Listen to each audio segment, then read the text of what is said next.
Hi, good morning, everybody. Welcome to the 2026 Camp Symposium. My name is Lovell. I am the head of placement in Black Rock City. It's great to see everyone here today. It looks like right now we have 159 people who joined us here on Zoom. Thank you for spending some of your Saturday with us. I want to first just acknowledge that video that was made by Drone Studios. So thanks for allowing us to share that and making that beautiful video for us to just get excited. Every time I see a video about Burning Man, it takes me back there a little bit and then makes me want to get back there faster. So I hope that did that for you too. Um, So we have a really jam-packed agenda for you today. It's 2026. It's a new year. We're coming off of a year where there was some toils and troubles with the weather, and we're really hoping that it's a better weather year. Um, I do want to encourage you all. This is a regular Zoom call, so if you want to let us know who you are, where you're coming from in the chat, you are welcome to do that. I'd love to see kind of what cities are represented, what countries are represented, what camps are represented. So go ahead and take a minute to do that. I also want to tell folks that this is being simulcast on Facebook. So if folks are wondering, we have all of us here on the Zoom call, but then we also have people tuning in via Facebook. And we record this so that we can share it out for posterity and in the future, and share that and upload that on YouTube. So just know that all that is happening. If you don't want to be seen or recorded, feel free to turn your camera off. But we love engagement. So a big part of why we hold this every year is to see each other, remember each other, learn from each other, help each other. So thank you all for engaging where you can. Today is brought to you by, I'm going to share my screen, the camp support team. So did want to acknowledge that this is a really volunteer-run event. We spend probably from November, December onwards for several months to think about the most important things to talk about with the community and pull it all together. So thank you to my camp support team for really pulling it through, especially Vesper and Griffin and PETA. So if you see their squares here, give them a special shout out. I also want to acknowledge a couple other things that you can turn to the camp support team for. One of those things is campfire talks. That's semi-monthly, mainly monthly during the spring and winter months to help have conversations like we'll have today at the Camp Symposium, but on a more regular basis. So look out for advertisements about that and promotions of that. You can always register, they're free. We also have a camp advisory and mentorship program. That is a program that pairs you up with a one-on-one mentor. I think there's some mentors and advisors on the call today, so thanks for showing up. And it's a really great experience, if you just are just looking for an extra ear to learn about or to cry on, an extra shoulder to cry on, an extra ear to hear out the things that you're going through. That program is there for you. And we're also looking to plan more events this year, both online and in person. So if you'd like to help out or get access to any of that, you can always email us at campsupport@burningman.org. I also am going to use this chance to do a quick plug before we get into the deep into the content. On April 4th, we are having a Burning Man participation fair. So we know everyone here is contributing, bringing camps and bringing things to Black Rock City, bringing wonderful gifts. If you're still looking for ways, or maybe you have a friend that's wondering, hey, how do I get involved? Or maybe you've run your camp for 10 years and you're like looking for a different type of experience. There are many ways to contribute in Black Rock City. So on April 4th, we're going to have a volunteer fair or participation fair to help you learn about how to volunteer, not just for Burning Man departments, that is part of the game, but also like how to join camps, how to join art, and how to just really contribute in other ways. So I'm excited. You'll hear more about that over the coming weeks. If you want a piece of joining that, not just as a participant, but because maybe you're recruiting too, feel free to email us and we will help you get connected. All right. So before I hand it off to some esteemed colleagues of mine, I did want to start with some just initial words about this year and how we're thinking about this year. It is 2026. Like I said, some folks are licking their wounds from last year. We went through three storms, some of them predictable, some of them not. We saw infrastructure sort of torn down, but we also saw a lot of people rebuild and really come in the true burner spirit of like making it all happen. But I know that, just based on what we've seen, we've had people also feel a little bit like maybe this is a year to take off, or maybe I can't commit as soon as I normally like to.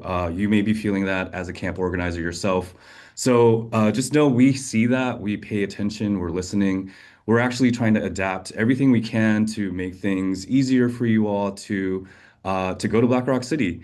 some of the ways we've structured how we construct the planning process really developed over time of like predictability and trying to get more time for everyone to plan ahead. And so we're also saying maybe some of that's too early now, and we really want to offer as much grace as possible. You probably, if you are a camp lead, if you were a person that had access to the steward sale that's actively going on right now, you probably saw that we extended that sale date through the end of March. That's just trying to give you more room and more breathing room to get, commitments later on. Um, the placement questionnaires due technically next week on the 19th, March 19th, for theme camps and April 16th for support camps. But I want to let you all know we are looking at offering extensions, ways to really allow for rolling submissions. I think the most important thing is just to keep in touch with the placement team. Let us know what you're thinking. If you want to do something very small and minimal, that is a-okay. If you need a little bit more time to iron out your plans, that's a-okay too. So, we built the timeline. There are operational impacts for things. We built a timeline around making sure that our petrol team can have enough information to know where camps are so they can plan their delivery routes. We planned it around the publication of the what, where, when guide. Sending things to the printer needs to get into their hands by a certain point. So, there's other logistics that I won't get into right now, but I think just know that we are going to offer as much grace as possible. And in the hopes that it just is easier for you to get out there, and that it'll feel like a fun, easy, smooth experience. Um, so with that, I'm going to pass it on to our CEO, Marian Goodell, to also welcome you all to the symposium. And yeah, I'll pass it to her now. Marian, Good morning, Level. good morning. Thanks, everybody. I am Marian Goodell. I am the CEO of Burning Man, sometimes called the Chief Engagement Officer. And although I might be a boring administrator to you guys, I want to show you my tie-dye t-shirt. I love tie-dyeing. I've got an art side too. Yeah. So thank you, everybody, for being here. I love the Camp Symposium because for me, it's like a launch of us getting together and starting to see each other. And I love the format that we get to see each other's faces. We, of course, do webinar formats where we don't get to all interact, but you're right, Level. It's so good to start this one and feel like, look who's here kind of thing. And then we get to share it out to everybody and we get to hear back from people who are excited to be going. You guys already know it. Camp life is the core of Burning Man, the Burning Man experience. And theme camps for me are the engaging magic. I for sure remember my first year when theme camps where there were so many, there were few of them, but it's what we did. We went and looked to engage and play with everybody. And so Black Rock City would not be the same without theme camps. And all of you that are doing just camps, pop-up camps, I know that part of what we really want to emphasize is to help people realize that can be with all different kinds of camps. And I love today's content gives you a chance and anybody a chance. You guys are the storytellers. You'll tell your friends. We'll share the video out. We get to tell the story of how to be successful campers at Burning Man, theme and not theme. But of course, I love the theme camps. So honestly, at Level, you touched on it, and I wanted to emphasize it again. I am out in the world, of course. I do appearances, I visit festivals, I talk to other organizers, and everybody is seeing since about 2024 that participants, whether it's Coachella, which is not like Burning Man, but either smaller Burning Man events out in the world, people are buying their tickets later. They're committing later for whatever reason. That's a global culture. And I'm really stoked, Level, that you guys have recognized that and are actually adapting to this. That, of course, we've got the steward sale that's been got a little life breathed into it. And as Level, you just said, I love hearing about the rolling admissions. That's certainly the way it was when we had more capacity. And I think that what that lesson also shows is that Level, you and your team are able to be flexible and help bring in, and then as the others sort of come in, help land everybody. And that's also part of the organic nature of the city. So I'm super stoked that we're able to play that way. Also, of course, we love the big camps. Over the years, camps have gotten super huge, and then honestly, super huge has more infrastructure challenge. The bigger it is, maybe it feels fun, and maybe it's a great challenge for people that want to show their muscle in producing a micro culture. But always, the small is super cool. My first camp actually was like five of us, and then the next year, I think we were like 12, and we could have gotten bigger. I went on to do other things, but we were a little itty bitty theme camp. We had a theme. We just did a pop up. We didn't tell Harley we were coming or anything. And so keep it simple is also cool. You don't have to do big things. Little camps, big camps, little experiences, all of them huge impact. Um, yeah, Level, you mentioned the weather last year. The weather, extensive gate waits, those are the things that I'm getting a lot of feedback from people. But we do what we do in difficult times is we're resilient and we're creative. And I think you're going to hear a presentation from the gate later in today's event that will help you or your campmates figure out how can you help. What are the ways we can do as we're coming into Burning Man to make it easier? And then what are the ways that they're setting it up so it's easier for people to volunteer and support at the gate? And then well, I guess it's not next week, it's April 4th. I am stoked about the participation fair. I was talking to Stephen Raspa about it, and he's like, yeah, remember, we used to have barbecue and newbie in San Francisco, which were for the newbies. And we used to have like tabling. Our town fairs in San Francisco were actually tables from all the departments. And with Zoom and just the way we've changed our lives and the event's gotten bigger and trying to pull everybody together is so hard. We do it in Black Rock City. We've got this participation fair as an opportunity for people to pop in. So if you've got people in your camp that are new, and yes, you've got, I'm sure, camp duties if you're doing a theme camp, but the way to feel connected to the bigger picture often is just to do a shift at the gate or do a couple shifts at the greeters or just know that these options are available in case, your camp size changes and you can't put everybody to work, right? So I'm stoked about that. And then I am going to go on the road. I will be out in Reno and LA, and I think for a pop up in Boston. Those are almost all for sure. We're looking at Reno in early April. We're still looking for a venue, but I think we've talked to Rod, who's regional contact there. And then we're trying to get LA done before the end of May. And then I'm coming through Boston for my niece's graduation. So I saw someone say they're from Boston on the hello a little while ago. So I hope to meet you out at a town hall. And the format for town halls usually is bringing local art and storytellers in, like you guys, to tell about your camp or wherever you want some engagement. But then the bulk of it is a chance to do a Q&A with me and with other organizers like Level. I hope he's going to come on the road with me, or Charlie or Katy, and some others that will do some storytelling and make it possible for you guys to, do a Q&A and get involved real time. So I'm super happy to be here. I love what you guys do. Honest to God, favorite learning stuff for me is the camp that I help facilitate and run. That has about 150 people, and we're always learning, and we're always learning about working well with each other and loving each other and getting shit done. So I'm stoked to be here with you guys. Thank you, Level, for giving me a chance to say hi. And yeah, happy 2026. Thanks, Marian. Thank you for taking your time to be here and joining us. It's always good to see you and also to see you in person. And I hope folks will join you at the tour that you're doing. The other thing I'll say too is, I'm going to tell you a little secret. Every year, Marian asks me on Playa, "Hey, where are the cat camps?" Or I have people that are really looking for cats, and I'm like paging through looking for meowing and catting. So if you want to bait her, that's one way to do it. Um, all right. Next up, we have Charlie Dolman, who is the event director for Black Rock City, who also is here to say hello and to welcome you all. Charlie. Thanks, Level. I can't see myself in the square. There we go. Uh, Hi, everybody. I get to bait my boss. Is that a thing that I get to do? That sounds great. Uh, I know, right? This guy got given permission in public. It's real.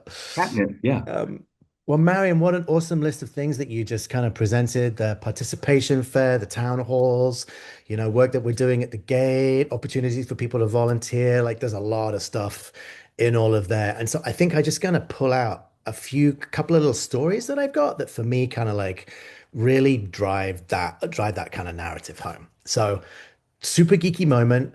I went to a thing called Choir a couple of days ago. A bunch of you go to a music hall and you all sing together, and two guys at the front teach you different parts of the song, right? And so there was 1,000 of us singing Fleetwood Mac. It was great. But the reason that it caught my attention was the guys told the story. They're from Canada, and for 5 months of the year, they sit frozen in their small, tiny rooms in their houses, not talking to their friends. And so they started this thing to help people connect with each other, to create moments of real life connection where humans could come together and do a thing together. And now, 15 years later, they're doing it all over the world because connection is super valuable. Proof, pudding, right there. First story. Second story. At Burning Man last year, I found myself with my colleague Marnie Benson, who runs government affairs, in a camp. We had been hijacked a little bit. It was a moment. It was great, but I was talking to the guy who organizes it. He's a lovely fellow, and he told me, "Oh, we bring a car, we bring a camp. Sometimes we do art." And he said, "And it's a lot." And he said, "And this year we didn't bring the car, and we're not doing any art. We're just doing the camp." And he just had this huge smile on his face as he told me about how much load had been lifted off his shoulders because he had simplified things for himself. He'd given himself a break. He'd given himself a chance to kind of not burn all seven ends of the candle and just really kind of try to create a lighter experience for himself. And so to me, these two stories embody where we're at, right? We need connection right now. The world's hard, and the best way we can support each other is just to love each other and be there for each other and be with each other. Um, and then the second piece is that we should just, in the same vein, make stuff easier for ourselves in our home lives, in our professional lives, and in our life that we share with our chosen family, which is all of us around here. So we in the organization are doing what we can to make stuff simpler, and to create opportunities for more connection. Marian talked about, town halls, levels, got the campfire talks where folks can come. He talked about, you're going to hear from Gate, things we're trying to do to improve the experience. You probably all noticed some forms pre-populated with data. Like, what can we do to make it easier and make it simpler? Thank you, Mr. Blue, Choir. They're great. Quick plug for those guys. But it got complicated over the years to come to Burning Man. So now we got to try to figure out how to undo some of that stuff. So that's what we're doing. So our job is to be agile and do our best to support us, all of us coming together to be awesome and creative. Um, we want you all to come to Burning Man. We all want to go to Burning Man and go home with stories, Black Rock City, and go home with stories that kind of warm our hearts in the middle of winter and provide us with sustenance and energy to inspire us to do all these other kind of creative things that we all do in the world, because a lot of us do really awesome stuff in the world, and that awesome stuff is the stuff that makes the world a good place. So we are trying our hardest. Thank you all for the effort that you bring. Black Rock City is what it is because of the love and the effort and the time and the joy that you bring and you share. I was the theme camp organizer with you guys many years ago, and I know how hard it is. And one year we did a camp with 250 people, and that was a terrible idea, and I'm never doing that again. But so we love what you guys do. Thank you for being fantastic. And I hope you enjoy the day and some of the fantastic content. And Level, that's it. Back to you. Be awesome. Thank you, Charlie. Did I Thank you, make the thank you. lasers go? How do I do it? Make the lasers go? I No don't lasers. I Never don't mind. know how to do that. Thank you, Charlie, and thank you, Marian. If you're not paying attention to chat, there was another secret that was revealed in chat by Magpie, which is Marian and Charlie worked the gates. They actually volunteer themselves. If you're a lucky person to have them scan your own ticket, hopefully that's you. Can I tell you something, Level? Yeah. That was some of the most fun. So, desk monkey here, self-professed desk monkey. I got to like go out and be in the lanes at 4 in the morning and wake people up and tell them, hey, you're going to Burning Man, and then beat the ticket. And you know what? It was the best. The So best. much fun. They were The so best. happy to be woken up, albeit a little bit dazed and tired, but it was a real joyful moment. And thank you to the gate guys. It was hard last year, and Yeah. but I really appreciated being there. It was great. So I encourage all of you to go do it. They're a weirdly friendly bunch, despite the black. Yes. Thanks, Charlie. Thanks, Very, Lindsey. very rewarding place to work. Awesome. All right. We're going to move on with our very long program today. We've got a lot of jam-packed stuff to share with you all. So I hope you're excited. Before I get started, I'm going to share the schedule of the day for you all to help navigate what we're going to go through. But I also want to acknowledge thank you for being here. I know that the world is a really chaotic place right now, and to decide that you want to do Burning Man still, despite the complexities of it all, to decide that that's where you want to invest your time, your energy, your savings. That's all super, super recognized, and I know and I think it pays off, right? There's so much joy that comes out of it, and it's really an antidote to kind of all the things that are going on in the world right now. So thank you for being here. Thank you for showing up in the dust and building the city together. All right, so let me show you what's going to happen today. From Right after this sort of initial session, we're going to have breakouts.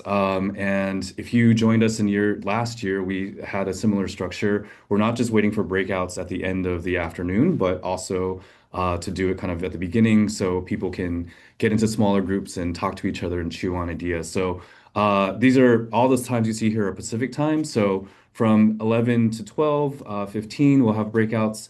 We're going to have a 45-minute break after that. We're actually going to play a video that's really lovely during that time. I hope you stick around for that. Some people like to break off during the breaks, which is fine. Please come back and join us. Our main plenary is from 1 to 3:05 in the afternoon here at Pacific time.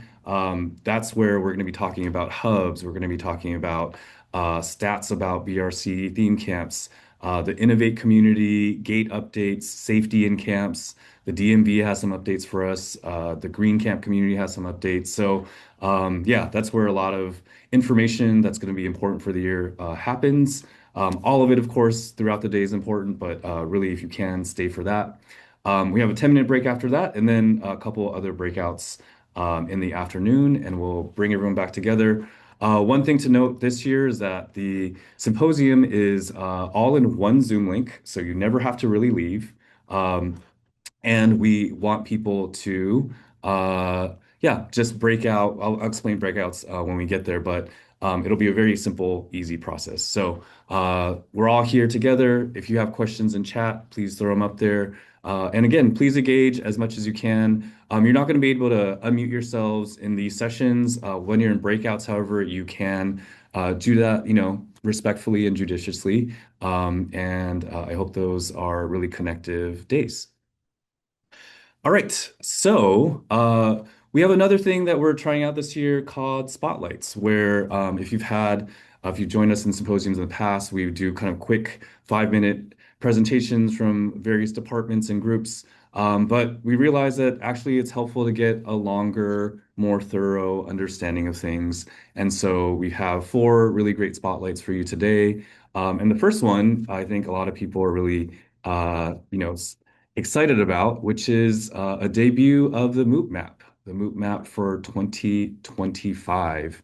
There's a lot of work that goes into making that map come together, starting with the fact that hundreds of volunteers and staff go out into the Black Rock Desert and stay like an extra month to comb every inch of the playa to make sure that we've gotten all those things packed up and cleaned up. So I'm here going to pass the baton to DA, who is the head of Playa Restoration, and is going to share you the information about what they found this year and how we did and how you did. So, DA, take it away. Thanks, Lowell. Hey, gang, I am DA. I'm your Playa Restoration Manager. I've been going since uh, 1997, and I feel like I've grown up in this community. And I just wanted to take a moment to thank you to all the theme camp and organizers for all the work that you do. What you do is beautiful, and such an amazing gift for the community, and all of our lives are enriched. And so all of our work here at Resto is in support of all the goodness, the unquantifiable goodness that everybody brings out there. And so the data that we're about to share is for our education and our acculturation. Each one teach one. Everybody we bring into our camps, we should acculturate everybody on how we leave no trace. So, with that said, we'll start. So, welcome back to the Black Rock Desert, Nevada. Look at that. Black Rock City is roughly 3,800 acres. And if you imagine 3,800 football fields, you have some idea now of how big of a scale it is. Or you can imagine 165 million square feet. And it's massive, with over 70,000 people coming in from all over the world. We build, we burn, and you guess it, we leave no trace. And we're proud to be the largest practicing leave no trace in the world, trace event in the world. And today we're going to talk about MOOP, a word in burner culture that stands for, say it with me, everybody, matter out of place. So that's a close up, and we're probably just wondering what is all of that? And exactly, sometimes it's just debris, broken bits of everything. We're always shedding. We're just shedding little bits. It's not like we're just finding all these big things, it's we're finding lots of little things, very concentrated. MOOP is anything and everything that isn't natural to the Black Rock Desert environment. Our environment is the Black Rock Desert, aka the playa. So it's nothing but dust. Therefore, MOOP is everything, leave no trace. All right, and the Black Rock Desert is on public land managed by the Bureau of Land Management. 1 month after the event, the BLM conducts a yearly post-event inspection of Black Rock City. The BLM post-event inspection standard states that the allowable MOOP limit for Black Rock City is 1 square foot per acre. So say that with me, everybody, 1 square foot per acre on average. Two, as of the BLM's 2019 environmental impact statement, no more than 10% of the 120 test points can exceed the 1 square foot per acre limit. Keep that in mind because we're going to come back to that in a bit. So, also, it is important to understand that it is possible for Black Rock City to pass under 1 square foot per acre on average and still fail the inspection if 12 or more of the 120 test points exceed the 1 square foot per limit. But we got this. Our winning track record proves it. MOOP fact, 1 square foot per acre equals 0.002%.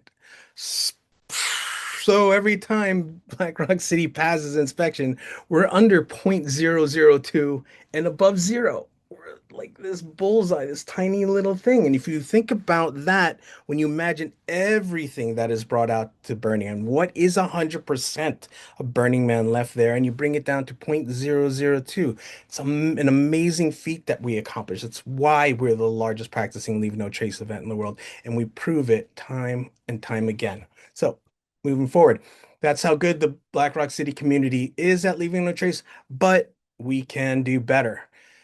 And here's what the BLM post-event inspection evaluates. It breaks up the city into 4 key categories. The city grid, which is where we live, that's there in the blue.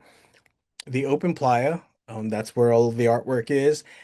Other, which is a lot more of our infrastructure, and walk-in camping. So the MOOP test is we locate the 120 test points. So we go out to a test point and we hammer a stake into the ground. We attach a 38-foot string to it and pull it tight. Line up along the string, arms width apart. And then we pick up MOOP along the string, walking the full circle. And this is 1/10 of an acre. The contents of the MOOP contents are placed in a clear plastic bag.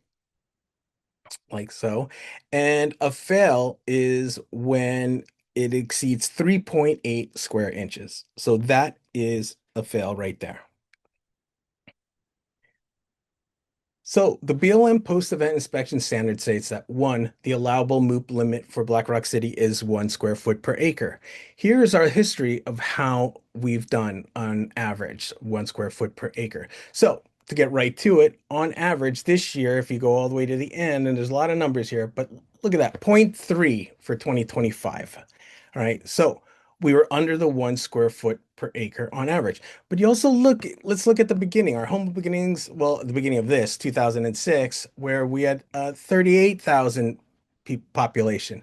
And you look at, we were at 0.5 square foot per acre. Then in '07, zero 0.6, 0.7 in '08, zero point 0.8 in '09. And our highest ever was zero point 0.9 square foot per acre in 2010. And then you'll see in 2011, we dropped down to 0.5. And you look at the difference of our population, we went from 38,000 to 53,000. And that 0.5 is right where we were when in 2006. And so our leave no trace. And as we get good at it, despite the weather, despite everything that the playa throws at us, we get better and better, even as our population grows. And then you'll see that there are moments where we spike and then we also drop down. Look at this, 2015, we were at 0.8, and then 2016, 0.3, zero point 0.1 in 2017. So, and then there was that spike in 2023. That was the big rain year, right? And then last year was 0.4, and this year 0.3. So, all told, not so bad, pretty good. In fact, 0.3 is on the lower side, actually. So, moving forward. And here's the trend line, the linear regression line showing that there's a decrease in overall debris despite the population growth. All right. That blue line there is our population growth, and that red line is where is our MOOP trend and going up and down. And then here you can see that we are decreasing overall. So that is also amazing. Great job, Black Rock City. And then now back to how we evaluate MOOP per category. So if you look at the city grid and you look at where 1 square foot per acre, in the category of the city grid, 1 square foot per acre, the city has exceeded 1 square foot per acre a few times in the past, back in like 2015, 16, and then again, I think in like 2018. Just the category, not the overall average. But if you look at the open playa, other, and walk-in camping, they've never exceeded 1 square foot per acre. And in fact, they are super low currently. So at like 0.2. So um, we're doing great, but the city grid where we live is generally the most is consistently the highest area of MOOP. So this is why it's so important for us to just understand that the MOOP tends to be in the city grid. And that's why we have to pay extra special attention to it. All right, moving on. Remember when I said it is possible for Black Rock City to pass under 1 square foot per acre and still fail the inspection? Well, if 12 or more of the 120 test points exceed 1 square foot per acre limit, well, look at this. So the second stipulation of the standard is that as of the BLM's 2019 environmental impact statement, no more than 10% of the 120 test points can exceed 1 square foot per acre. So here we are, 2025. We had 7 of the 120 test points exceed 1 square foot per acre. That is, if we reach 12, that means we fail. So we are at 7, which is kind of orange, but generally speaking, when you think about that in relation to 120, here we are. We're about, just a little over the mid-range. But last year, we only exceeded it in 3 test points. Right? 3 test points. So, and then if you look in 2023 that we were at 11, that was our closest that we got to it. So moving on, that you look at how we did back to the 0.3 square foot per acre, and then you look at that 2024, which actually was 0.4. So we actually were less MOOP as a whole uh, in 2025, but we failed more inspection points. And that means that overall we were less MOOP, but we had higher concentrations. So when we say that some areas were clean, but some areas were moopy, they were really moopy in some areas, and we were having issues. So, and additionally, we have 7 target specific areas that the BLM looks at, and out of those, only one of those test points exceeded the limit. So we're doing great there. Together, we did it. 1 square foot per acre, and less than 10% of the 20 test points exceeded the limit. And that was my team. So onward to the BRC MOOP map. Red, yellow, clear. Red means that my team was stopped. That MOOP sweep was stopped, and that yellow, some was stop and go, and that clear was go, go, go. And there's my MOOP scribes scribing in the MOOP map. They are looking at the team and seeing where we get bogged down. Whenever we color an area red, that means we are targeting that area possibly for a return. We need to evaluate areas that we are unsure of and need repeated passes. Okay, so there it is, everybody. The 2025 MOOP map. Actually, all told, pretty good. It's like a lot less bigger red areas than we had in the past. But if we look closer, there's definitely lots of little red areas that we recorded. And then we get even closer still, you'll see that red, again, is difficult progress. Orange is where we put down orange cones and we had to come back to. Yellow is moderate and we were tripped up a little bit. And then we have added some new icons. Gray, which is our pre-test pass, meaning we test Black Rock City doing the inspection method to see whether we would pass or not. And so these gray areas, which are actually pretty close to scale of the inspection test point, is where we had a pre-test pass, and dark red areas is where we had a pre-test fail. Right. And here is our worst MOOP of 2025. And once again, lag bolts, tent stakes, and rebar is our number one MOOP by far. 2,303. It's actually 2,304. We need to update by one. But yeah, and then we have followed by plastic debris, cardboard and paper debris, and the former like 20-year reigning champ wood way down at number 4 with only 637 recorded instances of wood debris. So once upon a time, wood used to be this unsolvable issue that was number 1. And look, we have wood debris way under control, which is what I'm asking for everybody with lag bolts. All right, lag bolts are our number 1 worst MOOP. There it is. They're used to anchor things to the ground, and we're losing them in the dust. Here, you can see the trend here. In 2019, lag bolts wasn't even an issue, wasn't even in our top 10. It was at 100 lag bolts. But look at, then it went to 1,000, 1,500, and then now we're at 2,304. However, we did upgrade our GPS accounting technology to be able to better account for our lag bolts. So it's entirely possible that that there was actually more that we had found. But we're at 2,304 currently, and it's a visibility problem used for anchoring objects. Lag bolts are drilled flush into the surface and often disappear in the dust.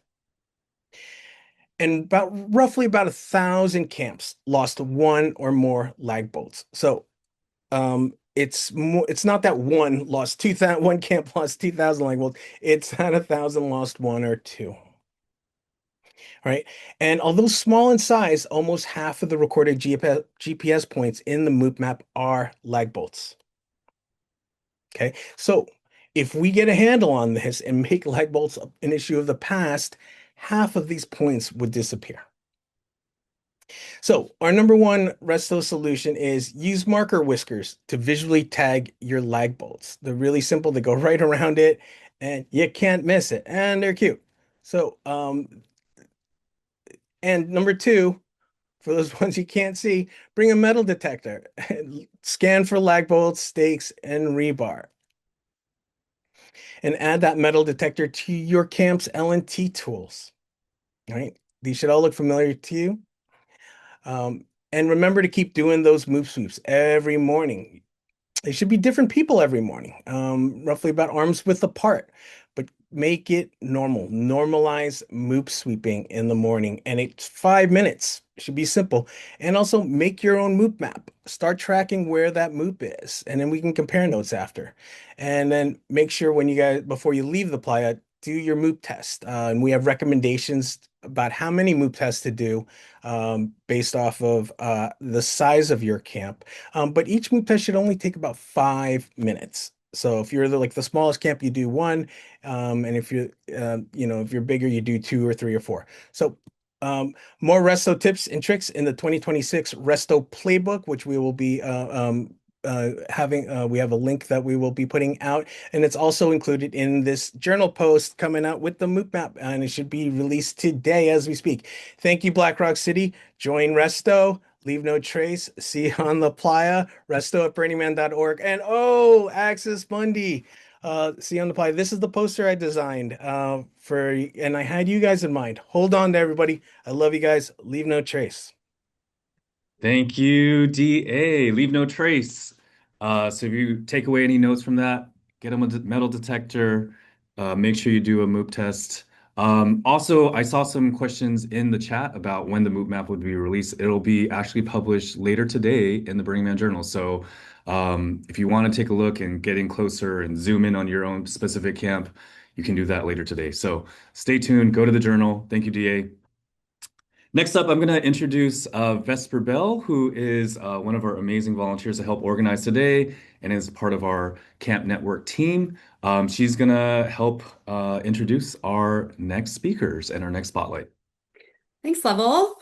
Consent is one of our unofficial principles, but a primary community standard. It's important. It comes in many forms. And I'd like to bring up to spotlight TFire and Momo from BED, the Bureau of Erotic Discourse, to share more with us about all the ways we can show respect for each other and make our community stronger. TFire and Momo, tell us a little bit more. Thanks so much. Hi, everybody. So since we've got two spots, we've got a spotlight and then we've got a breakout. I'm going to take most of this first section, the spotlight. I'm TFire. Hi, everybody. And then Momo is going to come in mostly to do the second part. So let me begin with a little story. I was having a conversation a few years back with my parents, who at that time were in their late 70s, and my little kids who were like, under 10. And my parents were asking me all about Burning Man. And so, we're going over all these things. And my mom jumped in and said, so it sounds like everybody can just do anything they want.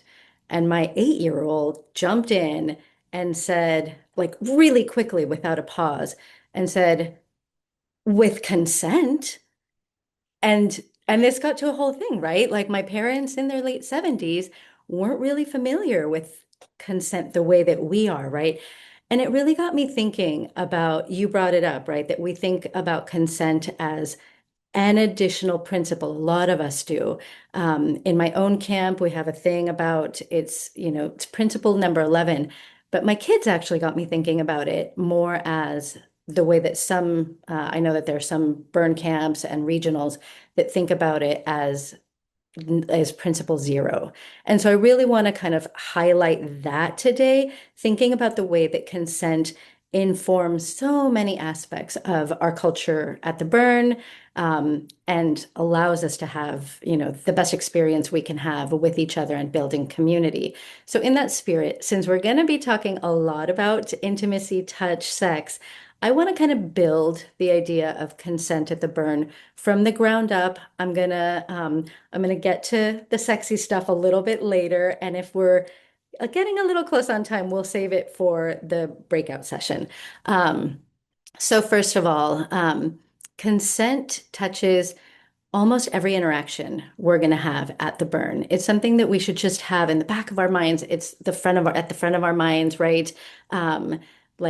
Yeah, it's it's critical to everything. So what I want to do today is kind of build from the ground up with this idea of like, what even is this and how does it affect things? So here's a really easy drop-in point, and you're going to hear more about this if you stick with us today. So we have a nice little acronym called FRIES. So FRIES is the framework for how consent ideally will work. So the F is for freely given. There should be no coercion, right? If you want to sign up for whatever it is, if it's the hug with the friend you just met, or if it's let's run off to the orgy dome, right? It should be a hell yes. Freely given, and it should be, we'll get more to the hell yes. But there should be no like, ooh, will I seem weird if I don't want to give a hug? Will I seem weird if I say no? Say no if you want to say no. The R is for reversible. You can take that back absolutely anytime you want. Okay.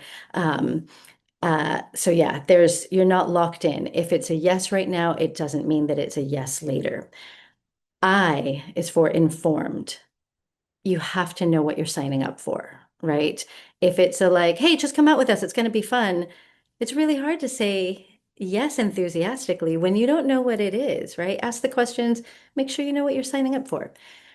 E, this is the hell yes piece. You're going to hear a lot about this. E is enthusiastic, right? If there's something kind of gnawing at you that's like, even if I'm going to bring up hugs a lot, I think it's a fairly good model. Like, everybody else is hugging that person, but I'm getting weird vibes. Like, I'm not going to give them an enthusiastic hug. Fist bumps are good, right? There's alternatives. The last one is specific. Okay, so fries, S, specific. What I'm saying yes to right now is different than the thing you might be asking me later. What I said yes to yesterday might be different than the thing I'm being asked about right now, right? Specific. Again, if it's not a hell yes, it's a no. Stick with that, right? So if you're the one that's trying to engage, if you're getting any feedback that's like kind of ambiguous, kind of vague, right? Kind of silence, right? Silence isn't a yes. A shrug isn't a yes, right? What we want to hear from people, even if it's just, I serve coffee at a coffee camp. I'm a coffee pusher, but if you say no, I'm going to respect your no, right? I don't want people to say, like, I mean, I guess, right? And then think that they're going to try to dump it somewhere. Yeah, so we want it to be enthusiastic and unambiguous, right? And then also think about all of the times that you have been asked specifically, right? Like, hey, is it okay if I hold your hand? Right? How sweet is that? How sexy is that? Right? How inviting is that? So it's also just a really attractive thing. Okay, we know this, but we're going to cover it. There are folks who can't consent ever, ever, ever. Minors, of course. We've got a lot of kids at the burn. They can't consent. It just legally, that is not our structure. Folks who are intoxicated, don't try to get any kind of yes out of an intoxicated person. That's like it comes from both sides, right? They can't say yes to you if you know they're intoxicated. Don't ask. Don't push it, right? Folks who are sleeping, same deal, right? They're not saying yes. Unconscious, same deal. Okay. Um, Moving on, we have all kinds of opportunities for every day building up the practice of consent at the burn. So some of these everyday things, they fit in even with our principles, right? So one is gifting. We love gifting. Gifting is wonderful, but more and more over the years, I'm encountering people who, say like, hey, I really love the idea of that. But it's also becoming a little moopy. I've got too much stuff already. I have enough stickers. Thank you. We're good, right? Let people say no to the gift, right? Let yourself say no to the gift. Just because it's given doesn't mean it has to be accepted. This is the same model that's true across the board for consent, right? Just because a hug is offered, you don't have to take it. Just because a massage is offered, you don't have to accept it, right? For things like entering spaces, right? If somebody doesn't want you entering the space, That's a no, that's consent, right? Same thing. If you're like, hey, these are my boundaries here, and I consider this my private space where my shade begins, please ask if you want to come in. That makes sense. We've got a ton of amazing art on Playa. Lots of it is interactive. Some of it's not, right? Check in before you start messing with the stuff, right? Um, Same thing with performance. Some performances look really interactive. Not all of them are, right? Don't get close to the fire. There's some obvious things, right? All right. So some of this also plays into the principle of communal effort. We have a responsibility toward each other. We are building the city together. And if we're thinking about it as principle zero, let's build this community from the ground up, from point zero, right? Communally as a space of consent, right? I want to show up at the burn and I want you to show up at the burn knowing that I'm safe. And so I can wear what I want, dance how I want, right? Have a wild night out how I want because I trust my community, right? And I trust them to keep me safe too. Um, okay, so really importantly, consent extends to all aspects of bodily autonomy. This is so important. We often think about consent as like people putting their hands on you, right? But it's also what goes into your body, and even hands that go on your body differently than in, sort of sexy, intimate, charged ways like that. So if folks are thinking that it's going to be really, really fun for them to pour something in your cup without checking in just to amp up the fun, that's not fun, right? That's actually like quite abusive. There's no consent there. Just ask. Asking is great, right? So please be mindful of all substances. Even things like dietary restrictions. If you offer someone food, it's a beautiful gift. But if they're not accepting it for some reason, just take it, right? Take the no. Don't take the food. um, Medical decisions, right? You might see somebody in need. We all heard, I think, about people last year when the rains came, people slipping and sliding. We had broken bones in my camp. And there were people who decided to leave when they had injuries. And there were people who decided to just stick it out, get it splinted, see it through to the bitter end. Those kinds of interactions get surprisingly testy because there's always those folks who think they know better, right? And they want to nudge people into making decisions for themselves. If they don't consent, like they can run around with the temporary splint, deal with it after the burn, right? Likewise, people who appear to need help, but if they refuse the help, that's up to them, right? That's part of their autonomy. Um, I see a note in the chat saying maybe consent should be the first principle. This gets tricky because we love Larry and we have a legacy of the principles, but yeah, we've had a lot of conversations about this. I really love what's happening in the chat, but I'm not going to spend too much time on it. We're on a schedule. Um, Also, things just like you love someone's outfit, it's got cool stuff on it, you want to touch it. Don't, not without asking, right? Someone has amazing hair, you want to touch it. Don't do that in default world. Don't do it at the burn, right? Get consent. If it involves somebody's body, just ask, right? And again, asking is sweet and it's sexy and it's engaged and you'll make friends doing it, right? Yep, I see a really good topic coming up, which is my next one, photography. Thanks to those in the chat who brought that up. So for those who read the fine print, your ticket says it is part of your contract with the burn. You are agreeing not to photograph and video people without their consent. That's what you've agreed to. So please uphold that.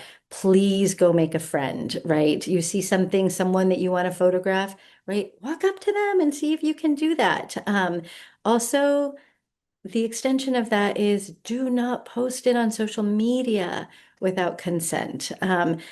It's It's a really important thing to be able to practice immediacy at the burn without stressing out about, is this going to have a life of its own in a way that I never intended, right? Um, I know I'm getting close to time here, so I want to make sure that I give a shout out to Media Mecca, who, if you have any additional questions about how to do media properly, how to photograph at the burn, those folks are amazing. They're on Esplanade along with a lot of the other resources, rangers, medical, all kinds of services ringing the Esplanade. But I'd be remiss if I didn't bring up the temple. The temple, if anything, it is our probably most sacredly charged space of consent. Um, Not only is it like it's just a weird, not great practice to go in there expecting to photograph or video folks. A lot of times they're having, one of the deepest moments of their life in there. And it's not for a performance, right? It's not a spectacle. So please refrain from taking pictures in there. If you put an offering in there and you want to take a picture of your own offering and other offerings aren't in the picture, other people aren't in there, that's a reasonable exception, right? But really be thoughtful about that. Please also really be thoughtful about people having moments, and you might be a sweet, empathetic person who sees someone crying and you want to go help them, right? I see it in the comments. We've got temple guardians for that. The temple guardians are holding it down. You can give so much energetic support just by quietly supporting, right? Ideally, don't interrupt their moment. But if it feels like you really like they need a little support, be sure to ask, okay? And then critically important for the temple, the Pyramid Lake Paiute tribe has asked that we not put human remains. I know that folks are inclined to bring ashes, right, to the temple. We don't get to do that. And that's another thing that we have pre-consented to. We have the privilege of using this space. We have agreed to honor that ask, right? So there is no way in which there is consent for that. Okay, so much more to say on this, but we've got an amazing breakout happening in a little bit. So we will get to the sexy stuff that I didn't have time for, but we will cover it. So thank you so much, everybody, and on to the next. All right. Thank you, TFire. And thank you, Vesper.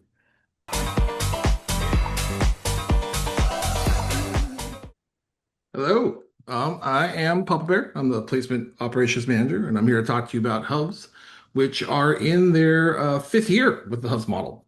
And we want to share some successes, learnings, and some common challenges we've gathered over that time. For those not familiar, what is a hub? Primarily, it's for resource sharing and to reduce our impact both on Playa and getting to Playa, and of course, also to continue to foster that community you are building with your friend camps. Hubs are popular. We've seen a steady growth, and there are now more hubs in a single year than we ever had villages in a single year. I think the accessibility of the program and keeping internal camp resources like tickets and set up access passes, which the individual camp has led to that growth and interest in the program. But with that, we've also seen square footage increases and the size of the individual camps within the hubs themselves even getting bigger. And with that growth has come some difficulties. So with larger hubs, we have limited locations to place them. In the slide, you can see these are two hubs, one a double wide block and one in a sort of a regular 250 depth block. And they are more than 50% of the block themselves. And so that gives us limited places that we can map them in. And that can lead to sort of negative impacts on neighborhood cohesion with camps that we wouldn't normally place in that location. Like if you were an avenue camp being placed on what we think would be an avenue camp and you're getting placed on a lettered street instead because of where you fit in the hub. And this can cause tensions and low attendance to offerings if you camp would really do better in a more high profile walkability street. And so with that, we want to suggest some size limits. We're not going to give you more policies. We're looking for like self-regulation from you all. And so you can see here the average square footage of the sort of average blocks that we have.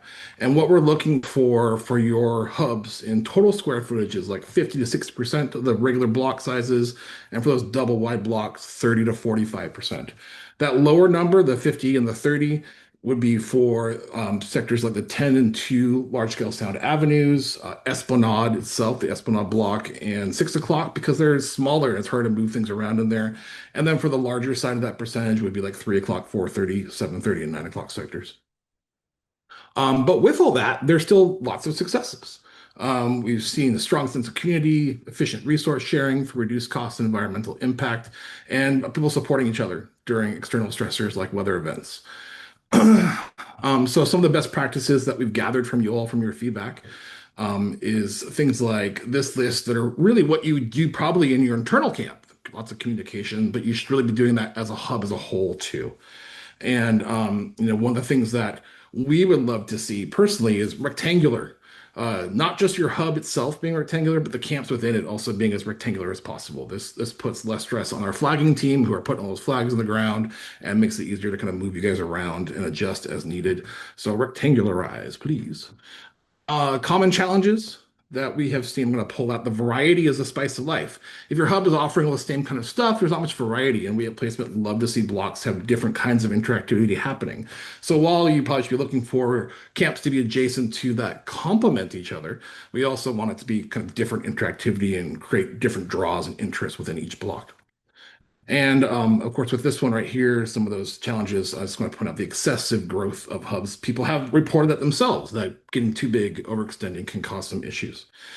And so I'm going to say that all those challenges and best practices are going to be on the website, on the hub page next week, and also including some information about the self-regulation of city limits or of hub limits that we're looking for. And back over to you, Lowe. Right, thank you, Papa Bear. A lot of that information we gathered was both on the placement side of things, where the placers are reviewing all the different hubs. We also obviously ask everyone to turn in a post-ply report each year, and that helps us sort of get what's the macro big picture. And just so you know, we're not just turning in a form and not doing anything with it. We are actually really looking at what we can learn and share back to the community. So thank you all for filling those out. And this year we'll learn more. So let's see. Next up is a wonderful video that we have for you all that is about how things went last year in the rains. Not just rain once, rain multiple times, and wind and dust and whiteouts. This is Ziptie with the placement team. Today we're going to ask some camp leads how they're recovering from all the crazy weather and how they did it. We got almost flat. We lost 75% of our shade structures. Blew away completely with everything in it. We were picking pieces out of the neighbor's roof. We were 98% done building. And unfortunately, the wind hit us so strong that our entire structure crumbled. It's just a container for a vibe. It's a container for a feeling. And we all pulled together in less than half a day, cleaned up what had been destroyed, put something up so that we could have our first party. And people came to our party. We had a perfect build. And despite the storm, that perfect build didn't go anywhere. Like, we still had that. We still gave each other our flowers. We still, celebrated the wins because they still happened. We came together and we made a call to prioritize the experience of our campers. Neighbors show up to offer us yurts. So many Dykes with Drills showed up to help us do a barn raising of these temporary borrowed beaver domes. We came together after the storm because it got emotional. It was very taxing. It was a little scary, honestly, but we really showed up for each other. We got ripped to shreds and had to completely rebuild. But the way that folks stepped in with such enthusiasm, I think that's the Burning Man way. Let an obstacle appear and we're being enthusiastic about the solution. That's what I really enjoy about Black Rock City. There's this sense of togetherness that's just built in to the ecosystem. So one of our guys goes, I just want a DJ to feel better. And I go, do it. And we're gonna pull out a bar, and we're gonna pull out that, go tell the neighbors that we're open with a mini bar. So they lit up the rubble, they hung the sign at a crooked angle. They put the DJ booth out. We started serving drinks and everybody came up in the neighborhood. but it was amazing. You know, everybody who's still here is here because they love this event. Resiliency of Burning Man principles absolutely guided us through this, and it's been one of my best burns, to be honest. We'll be back. The weather is part of no. the experience. You know, you have to be crazy to come out here, but you come out here to experience the weather too. Mother Nature's talking to us. We're talking back. Here we are. There's always a way to solve it. Always. Everybody came over to double check how we were doing, but it was amazing. Because they brought us everything. People we don't know brought us tarps and shelter and asked to help rebuild. Everybody checked in on us.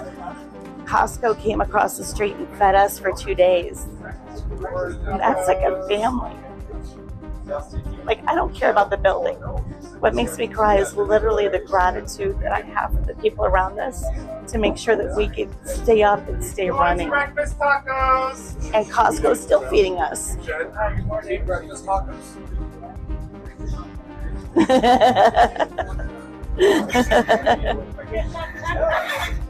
The answer is also yes. We never turned down a taco.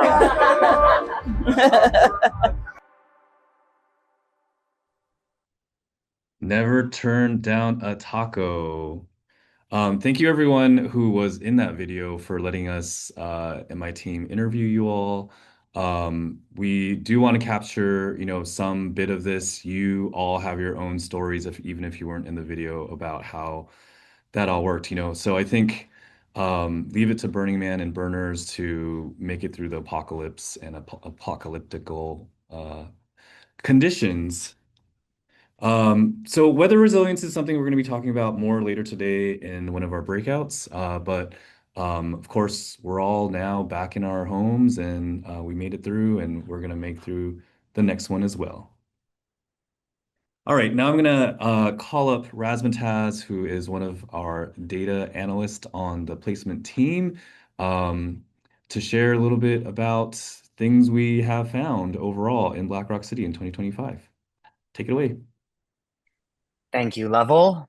Hey, everybody. My name is Razzmatazz. I'm from Placement Data Support, and I'm super honored to be able to support Burning Man by geeking out over the data that you all provide in the PCQ, in the post-Playa report, and the neighborhood feedback form. And I'm excited to walk you all through 2025, the dust in data. So first off, just looking at the number of placed camps overall, we see that that number has gone down slightly over the past few years, but still, we're at a very large and healthy number of total placed camps. Looking at how many campers per camp. So the yellow bars here is the average, the red diamond is the median, and the red ticks are the first and third quartiles. So what do we see from this? We see the average camp size is slightly decreasing. And interestingly, the median has stayed very consistent, about 30 campers per camp. So what does this tell us? Kind of comparing the average and the median, we see that the average is actually quite close to that third quartile. And what that means is that broadly, most of the camps are actually on the smaller side, call it 30-ish campers. But there are a couple of camps that are very, very large. Maybe this isn't very surprising to folks. We have very right skewed data, and we have some camps that are hundreds. But definitely I'm part of a small theme camp that's around 30. We are in very good company. Next, looking at the most requested first sector. So we can see this breakdown here. We see that 730 and 430 are the two most requested sectors. Importantly, all of the places in the city, all these sectors are wonderful and great. And if you don't get your first sector, there's lovely, amazing places for you too. But if you don't exactly get the first one, it might be because you are picking one that's more popular, and you get to find some other amazing home to go home to. Next, looking at when the city is alive. So this is looking at when camps are offering interactivities throughout the week and throughout each day. This matches my expectation and kind of what I see as I wander around Playa. which is that like during the week and during the afternoon is when most of or like there's definitely a sense of more things happening from all the theme camps. So, keep this in mind as you think about when you want to schedule your campus events. Looking at some trends comparing 2024 to 2025, we see a couple of activities growing. Those include like chill lounges and domes, like camps that offer DJs and dance, and camps that offer drama and performance. So these things are up the most relative to 2024. And looking at things that are down, we actually see a decrease in the number of camps offering bars. It's still around 50%. Lots of camps have bars, but definitely that number is decreased relative to 2024. And to my sadness, we also see food decreasing quite a significant amount. I love food camps. I hope that people keep this in mind for next year. Looking at build and strike times. So this is looking at when camps are able to complete build and when camps are able to complete strike. Two things that really jump out at me here is the impact of the weather. You might see that in 2025, build took a lot longer to complete for many of us, my camp included. And strike in 2023 took a lot longer for everything to finally be completed. So this definitely matches the expectations, and I'm very excited to hear more about weather resiliency to maybe make this less impactful in the future. We also fed in many of the highlights and challenges into AI to try to have AI kind of pontificate on some themes for both like the things that went well and the things that went poorly. Not that these are pretty interesting, so I thought I'd share them. So some of the highlight themes, apocalyptic hospitality, infrastructure as performance art, and the accidental festival, I thought were all pretty interesting. For challenge themes, accidental civil engineering Olympics, a neighborhood diplomacy simulator, and weather-induced existential crisis. So these definitely, many of these reflected my 2025 burn experience. I'm curious if they did for you as well. And finally, looking at some feedback from the neighborhood feedback forum for next year, things that people were requesting more of or thought were too prevalent, more towards food, bathing in steam baths, spa, massage, and bodywork, arts and crafts, and general pranks and jackassery. So feel free to bring your inner jackass. And things that were maybe too prevalent, bars, maybe I'll let everybody think about if they think that's true or not. DJs and dance camps, and then chill lounges and domes. So yeah, and that's everything I have to share. Back to you, Level. Thank you, Razzmatazz. I always geek out on data as well. I think a lot of us on this call probably do because it's just helpful to know what do things look like on the whole, and where do you kind of fit in that big picture. And we hope that's informative as you think about this coming year. Obviously there's folks asking for more food. Also, food takes a lot of effort. You also need to get a health permit, so that might be a deterrent. But those are, also things that many campers and camps have tried and know best practices around. So just know if you're trying to venture into that stuff, there are supports out there to help you. All right, speaking of supports out to help you, next up, I want to bring up Andrew Lowe from Burning Man's technology department to share with you all information about the Innovate community. And if you haven't heard about it before, you're hearing it now. So I'll pass it over to Andrew. All right. Hello, everyone. I am Andrew from the tech department, and I'm here to talk about the Innovate developer community. Innovate is a program that makes BlackRock City-related data and APIs publicly available and supports a growing number of community developers who build on this platform. It's modeled after other municipal open data initiatives such as Data SF, shown here alongside an app that shows the location of public drinking water and restrooms. Our main portal is at innovate.burningman.org, where you can see all of the data we have available and a showcase of applications.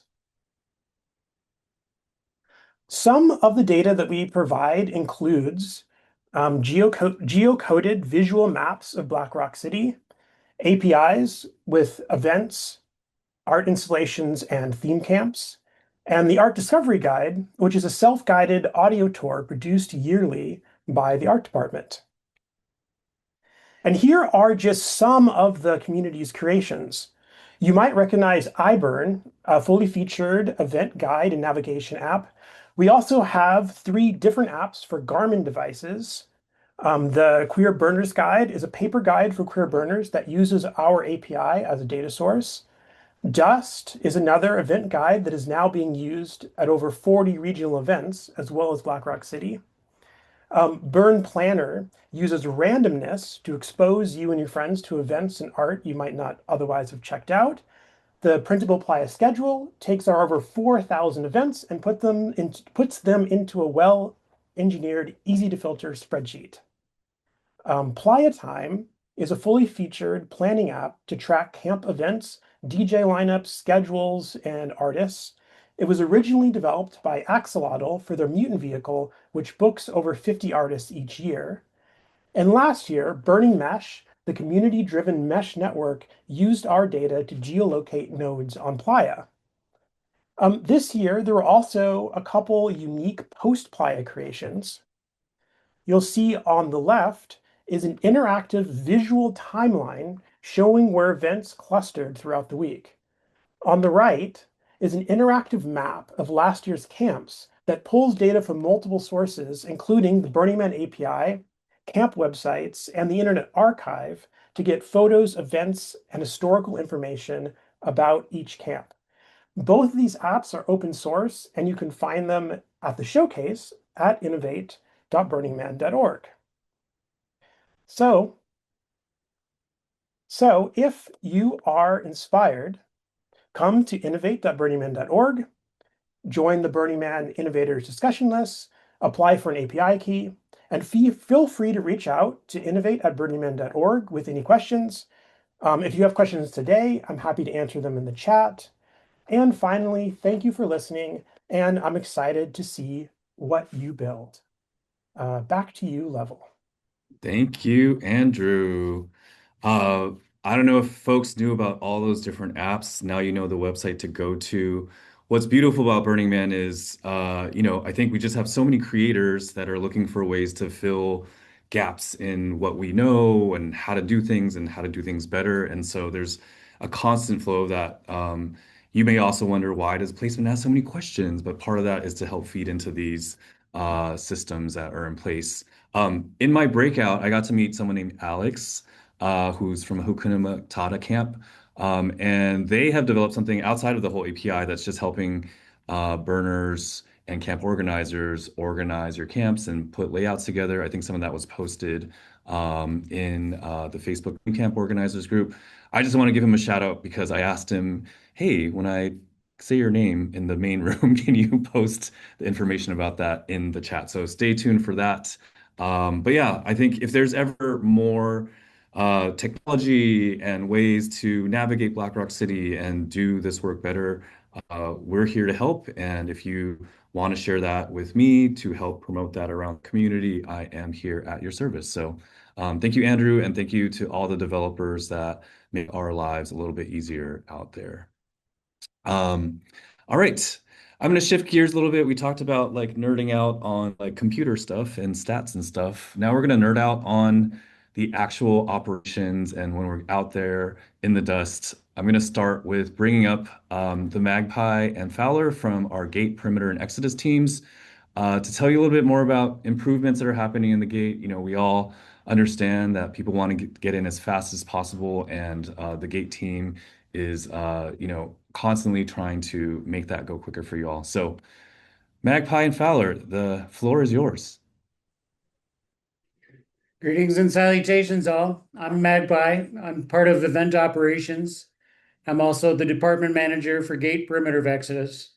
Got a long storied history and background that includes theme camps. And I'm entering my 28th year in the desert. Most of that with Gate, and in that capacity, I've helped over 1.5 million people enter and leave Black Rock City. So it's safe to say I might know a thing or two about entering and leaving that place. Along with my colleague Fowler, we're going to share some hints and tips and suggestions how to make that process work about best for you. And I'm going to provide you first with a description of the work that we do, show you the physical layout, and then Fowler is going to take you through all of the good stuff of how to navigate this place. Next slide, Fowler. Or anybody. So we have a mission and we have some obligations. Well, first of all, we have to ensure compliance with the Bureau of Land Management. They issue the permit on the land in which we occupy. We have to establish that everyone has appropriate credentials to ensure that you have an efficient participant experience and that staff and civic vehicles are able to access and leave the space safely and easily. We process vehicles into and out of Black Rock City, maintain an accurate population count as that happens, and we make the transitions from build week into event and finally into accidents. Next slide. So GP has a pretty interesting structure. We start out, we're working 24 hours a day and we're there for 8 weeks. We build the roads, we put up all the infrastructure that allows us to process vehicles. There are 7 departments that you'd immediately notice, but it's made up of 39 sub-departments that make the whole thing click and whir. There's nearly 700 GPE staff, most of whom are volunteers. You could be one. Fowler will talk a little bit more about that in a minute. The gate ops area has 7 active areas, and I'm going to show you a little bit about the underlying structure there. Next slide, please. This is what you have to navigate. You come in off of County Road 34 from Gerlach.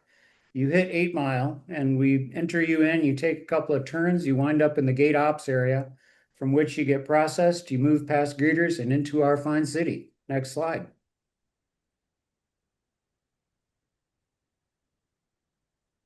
Or not. Something to point out, and which frequently gets overlooked, is that in the egress and ingress into the city, we have 10 lanes on Gate Road. As you enter, you can use all 10 lanes if you see that they're obviously open. We'd encourage you to do so. People tend to hover to the far right lanes. You don't have to do that. Use them all. Next slide, please.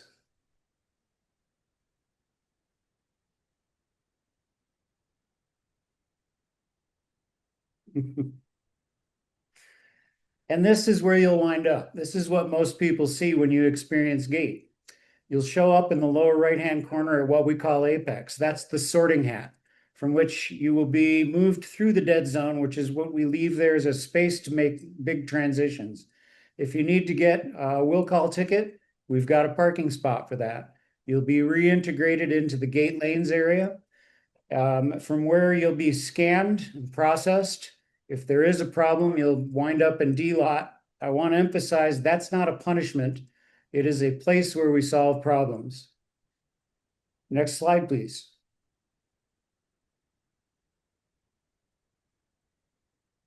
All right. I think I'm up, Magpie. Was there something we missed here? No, I'm going to turn you over to my collaborator, colleague, and friend of 15 years. This is Fowler. She's the brains behind the operation. I'm merely a figurehead.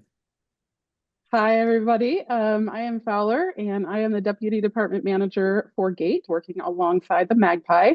And I am going to start by telling you or explaining what difference 30 seconds can make. So we did some math, and GATE can see up to 9,500 cars entering the city on opening night. And in 2025, which was anything but a normal year, GPE processed up to 520 cars in an hour. But let's be very conservative and just say we process about 300 vehicles per hour as an example. If each of those vehicles takes an extra 30 seconds to find their tickets, vehicle pass, or other paperwork, that's 150 extra minutes or 2.5 hours of added delay to the people behind them. So we believe that one of the most important solutions is to help folks be prepared when they arrive so they have everything they need for a speedy entry. This is part of the communal effort of Burning Man, and it's on all of us to make this go smoothly and quickly.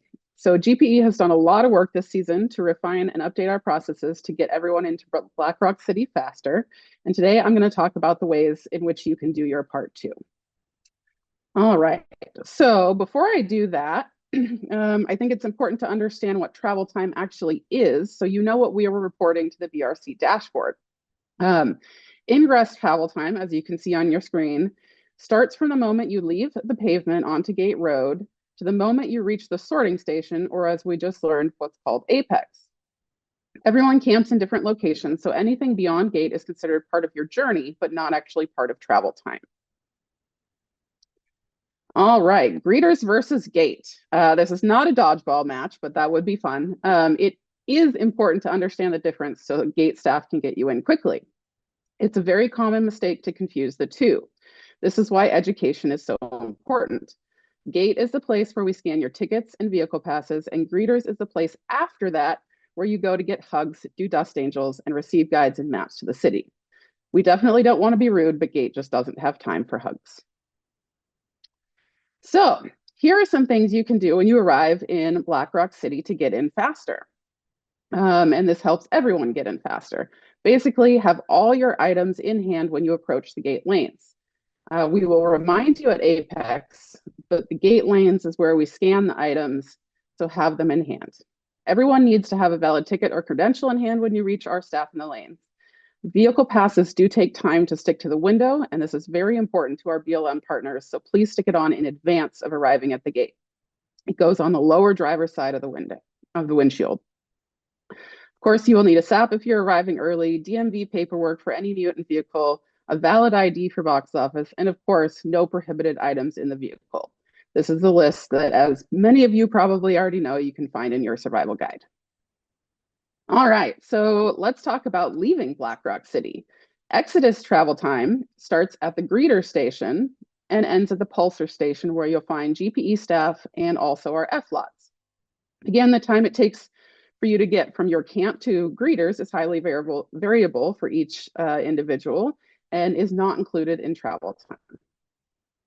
Most of the delays on Gate Road during Exodus are because of stalled vehicles or items that fall off of vehicles.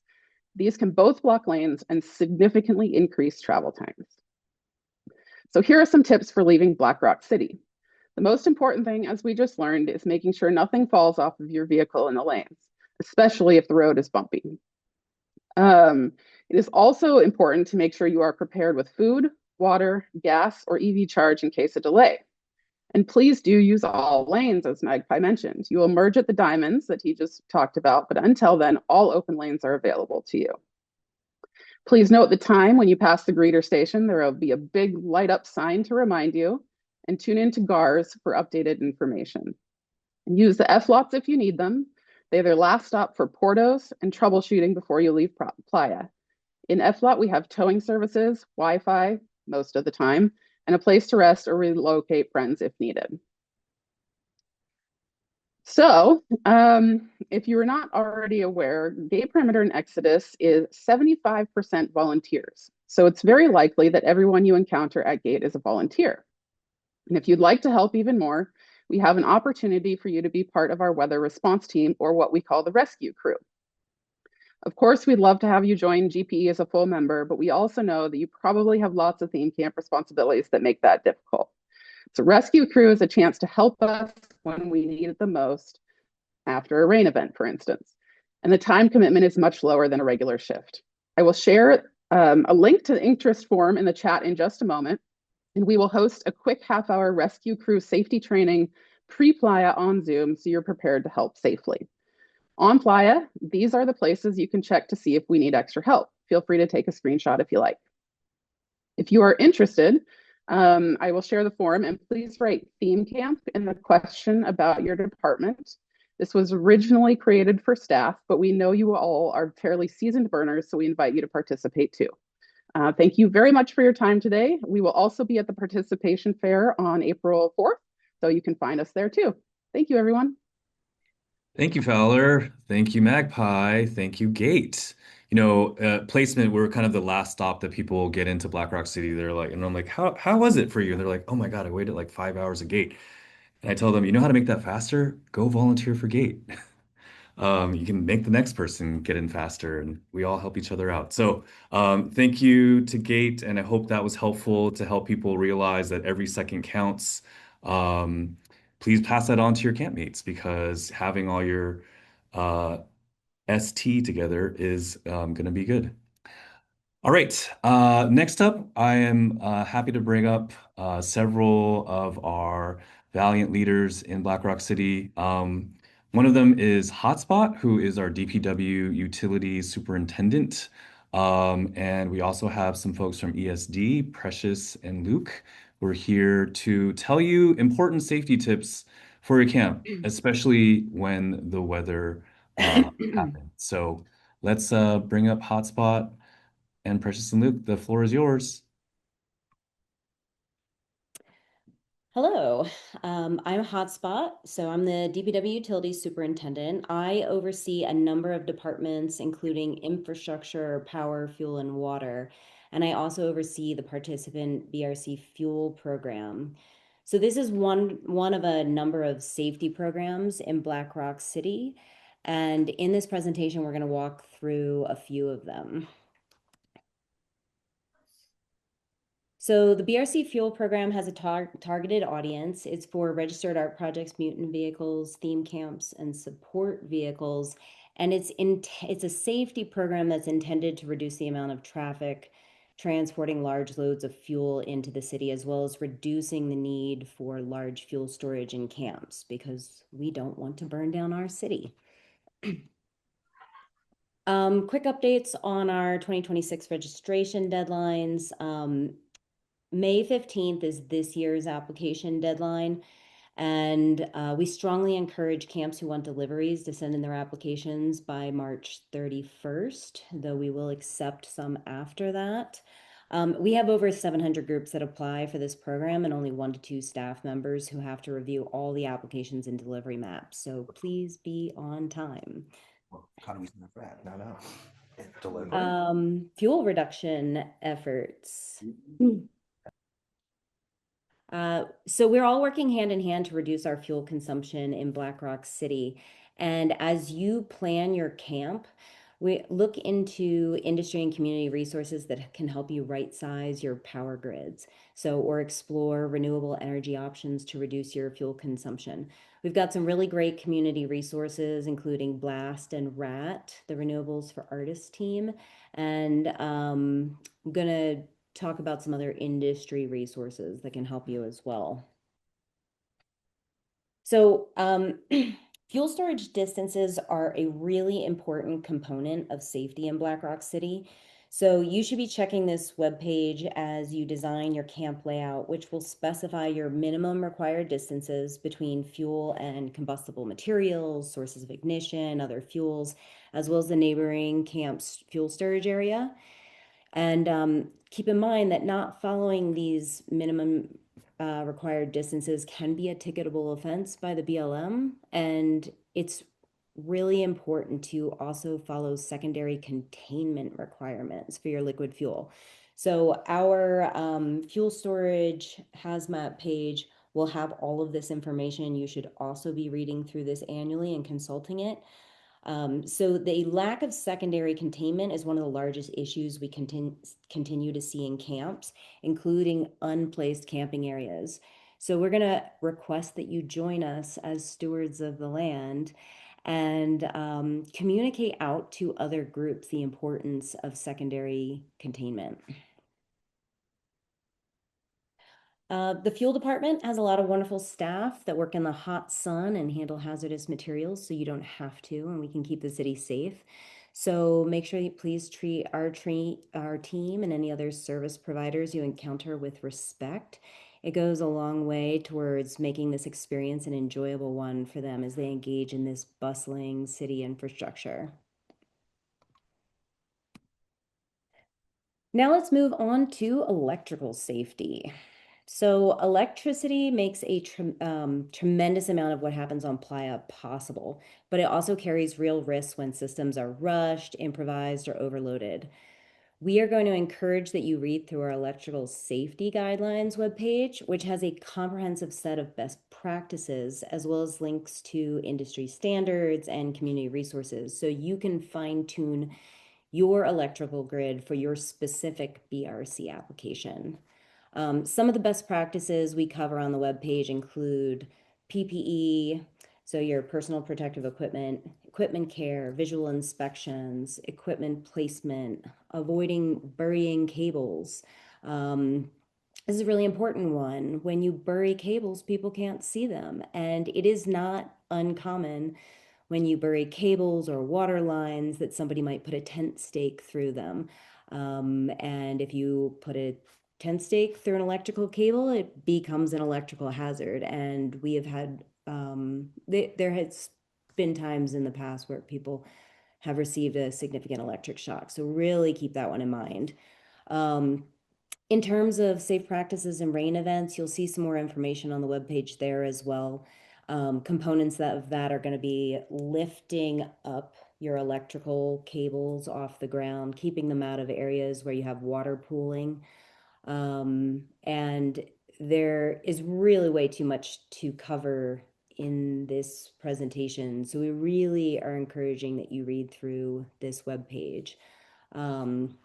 We're also providing industry resources and some community resources as you fine-tune your specific power grid.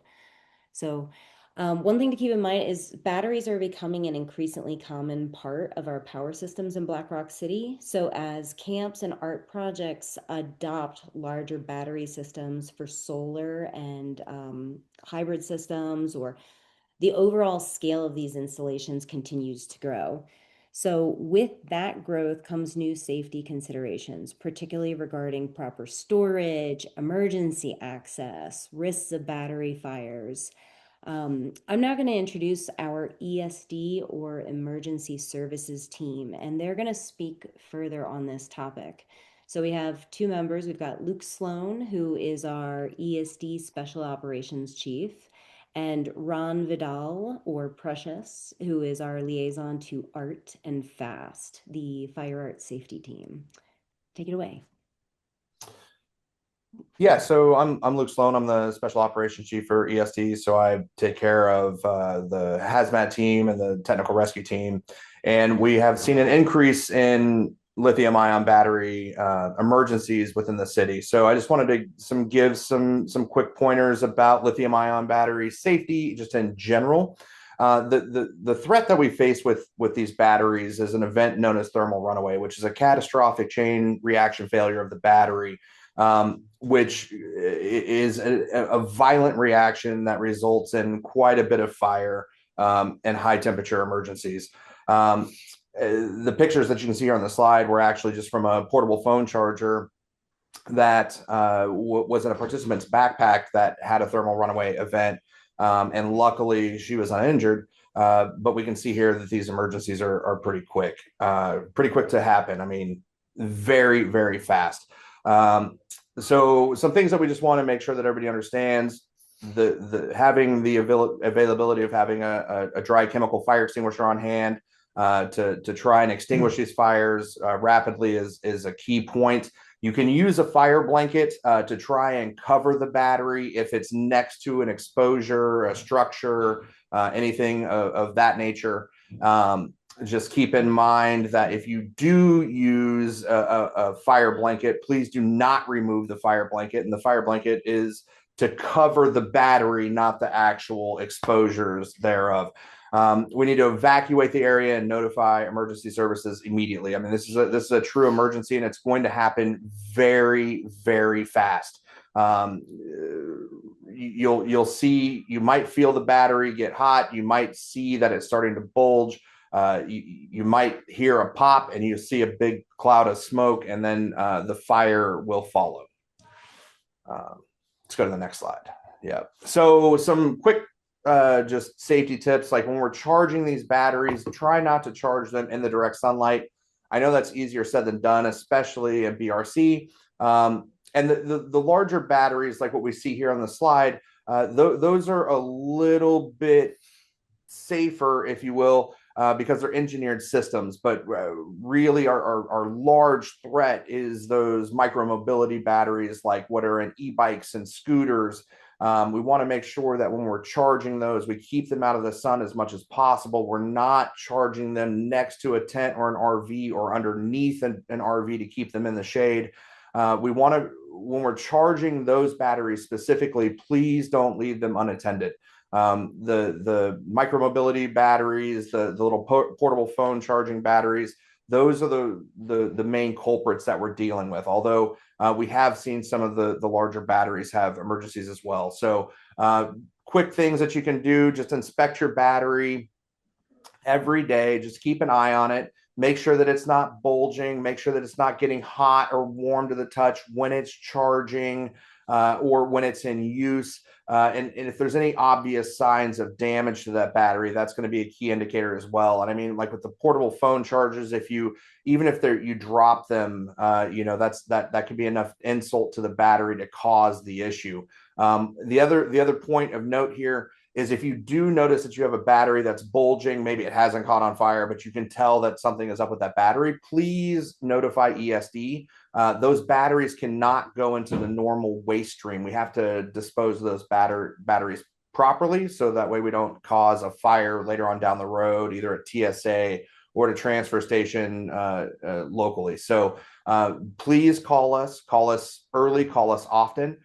We'll come out and we'll take a look at the problem, and if there is an issue, we'll take care of it for you. So just keep an eye on those batteries. I mean, it's obviously the wave of the future for BRC and just us in general. But understand that they are a dangerous thing to have around. So I don't want to scare anybody away from them. But just understand the risks, and you can hop on YouTube and just Google lithium-ion battery fire, and there will be a whole host of videos of these batteries failing, just to kind of give you guys an idea of what you're looking at. So, like I said, when you have questions or concerns, please call us.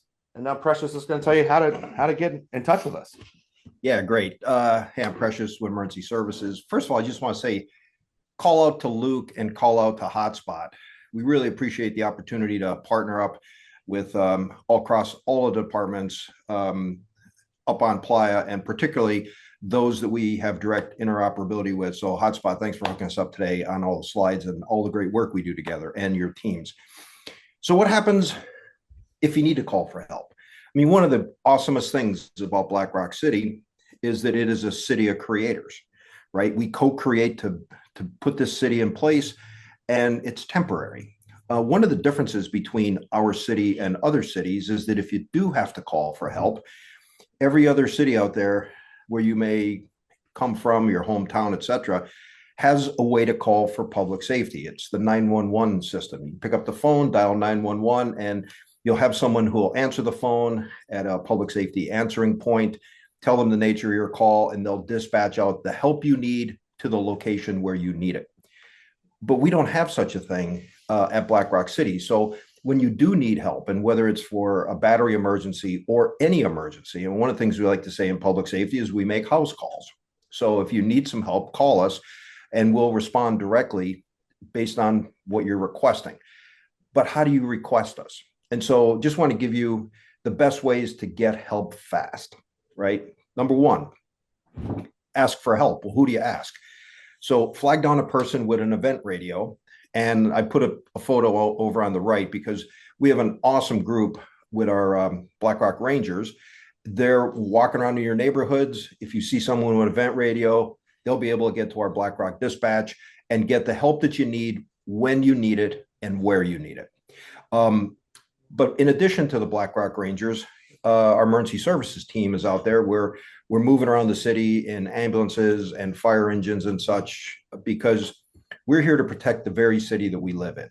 And so anybody else that has an event radio besides Black Rock Rangers, Emergency Services Department, or any of the other amazing people on the operations team that some of which you've heard from today. Thank you, Level. I want to give you a call out too, for you and your team, for giving us an opportunity to talk to our citizens here. And then any other member of law enforcement. So ask for help. Second way is send for help. So if you can send someone to a member of your camp to a ranger outpost or emergency medical station. We're located at 9 and C, 3 and C. But I also want to highlight that there's another way that you can call for help directly, and that's a program we have called BRC 911-ALT, and that's our emergency services department dispatch monitors this channel. And you need a radio, and we're not here to recommend which radio you buy. There's many out there. In fact, I just want to give you some resources you can look at. There's in our survival guide, as well as on the Reddit. There's a Reddit you can take a look at, which will give you a lot more information about this. But acquire a radio, program it to this frequency and that tone, and if it's under 4 watts, this is a monitored channel, so you can call directly from your camp. And as Luke mentioned, particularly on lithium-ion batteries, these things, they move fast, and so we want to be able to respond fast. And so with that, I want to turn it back over to our next speaker. But once again, just thank you, everyone, for the partnership, and thank you for keeping Black Rock City safe. Yeah, and we're going to be sending out these links so that you can look through, so you have access to all of these on fuel storage, electrical safety, and camp layouts. One note on your camp layouts, as we've been looking at your fuel storage distances, we also want to see your large batteries in your maps this year. So we'll be sending out some reminders on that, but keep a lookout for that. Thank you. Thank you, Hotspot. Thank you, Precious. Thank you, Luke. Unfortunately, we don't have time for questions live over like audio, but if you have something, feel free to stick it in chat. We have a bunch of wonderful presentations on slide decks that we'll actually package together after the symposium. If you registered and join us, we'll send them out with a link so that you can see them. And we want to make sure these resources are in your hands and also available for people that aren't on the call today. All right, that was super helpful. Also a lot to think about. I'm going to shift gears now to talk a little bit more about culture. Burning Man is a lot of things. It's a camping trip. We got to make sure things are safe, got to get people in and out of that city quickly. And we're also thinking about, what are the tweaks and things and guidelines and cultural kind of beacons that we want to put out there for people to think about. We obviously have the 10 principles. And people show up and create in all sorts of ways with that. And there's more to be done. So I want to bring up Rex on the radio, who can share a little bit about the DMV and kind of the future of the DMV's community, which is mutant vehicles. Many of you probably have them on here. So Rex, take it away. Thanks, Level. Hi, everybody. I am Rex on the radio. I'm the community services specialist, which means I support all of the community services volunteer teams. And today I'm here on behalf of the DMV. And where did my share button go?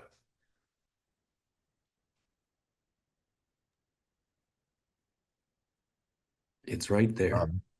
It's right there somewhere. It moved. It was in a menu previously, and now it's on my strip. And there it is. Hi, sorry. There we go. So I'm here to invite you all into a conversation about mutant vehicles in Black Rock City. We're calling this conversation the Wheel Deal. We hear feedback every year about mutant vehicles. Often that feedback expresses concerns, but concerns aren't necessarily problems to be solved unless we discover they are. The DMV really does not love making rules, and we also don't want to ignore feedback. So it's time for us to find out how Black Rock City as a whole feels about mutant vehicles and their place in the city. Think of this as a heart-to-heart conversation. We want to know how you really feel, and we're going to hit topics that are kind of sensitive. We need to talk about the loudness wars and the mutant bar, what really counts as a mutant vehicle. We need to figure out how to make sure that little guys aren't chased out by big guys. We need to talk about the difference between an art car and a mutant vehicle and what really counts. Ultimately, what we need to do is balance radical self-expression, which the DMV has always had its mission to support, with being a good neighbor, looking out for each other's safety, paying attention to the soundscape of Black Rock City and the flow of travel. And perennially, we need to address the concern about whether mutant vehicles are a gift on the playa or a velvet rope private party traveling around the city that is exclusive to those who can afford it. So how are we going about this? Starting today, we're launching a community survey. It's a few questions asking about how people feel about mutant vehicles and also an open space to share general feedback. It also gives you an opportunity to sign up for the Pathfinders program, which is our little program for people to help out on a deeper level with this discussion. We'll be holding virtual town halls from April through June, and you can sign up for those in the survey as well. In those, we're going to discuss some of the topics that come up through the surveys, identify which are really crucial and potentially problems to be solved, and then dive deep into them. Then during the event, we're going to do an on-playa vibe check. That's the first opportunity for the Pathfinders to really get involved. So if you want to participate, this is how we're doing it. We're going to go out and see how mutant vehicles are behaving on Playa, have conversations with people about how they feel about them live and on the spot, and really get a reality check. After the event, we'll have the survey open some more to get some more sentiment, especially from people whose first time on the burn it was. We want to give them an opportunity to get involved. Then we'll compile it all, summarize it, and share it out to the public. Then after that, we'll work on potentially drafting new policies if we feel policies are called for. And that's another place that the Pathfinders are going to be deeply involved. We're doing this all together with the community because we don't want to make rules that people don't want. So how can you participate? Straightforwardly, take a picture of that QR code. That's going to take you right to the survey. You're the first folks that are going to get to answer.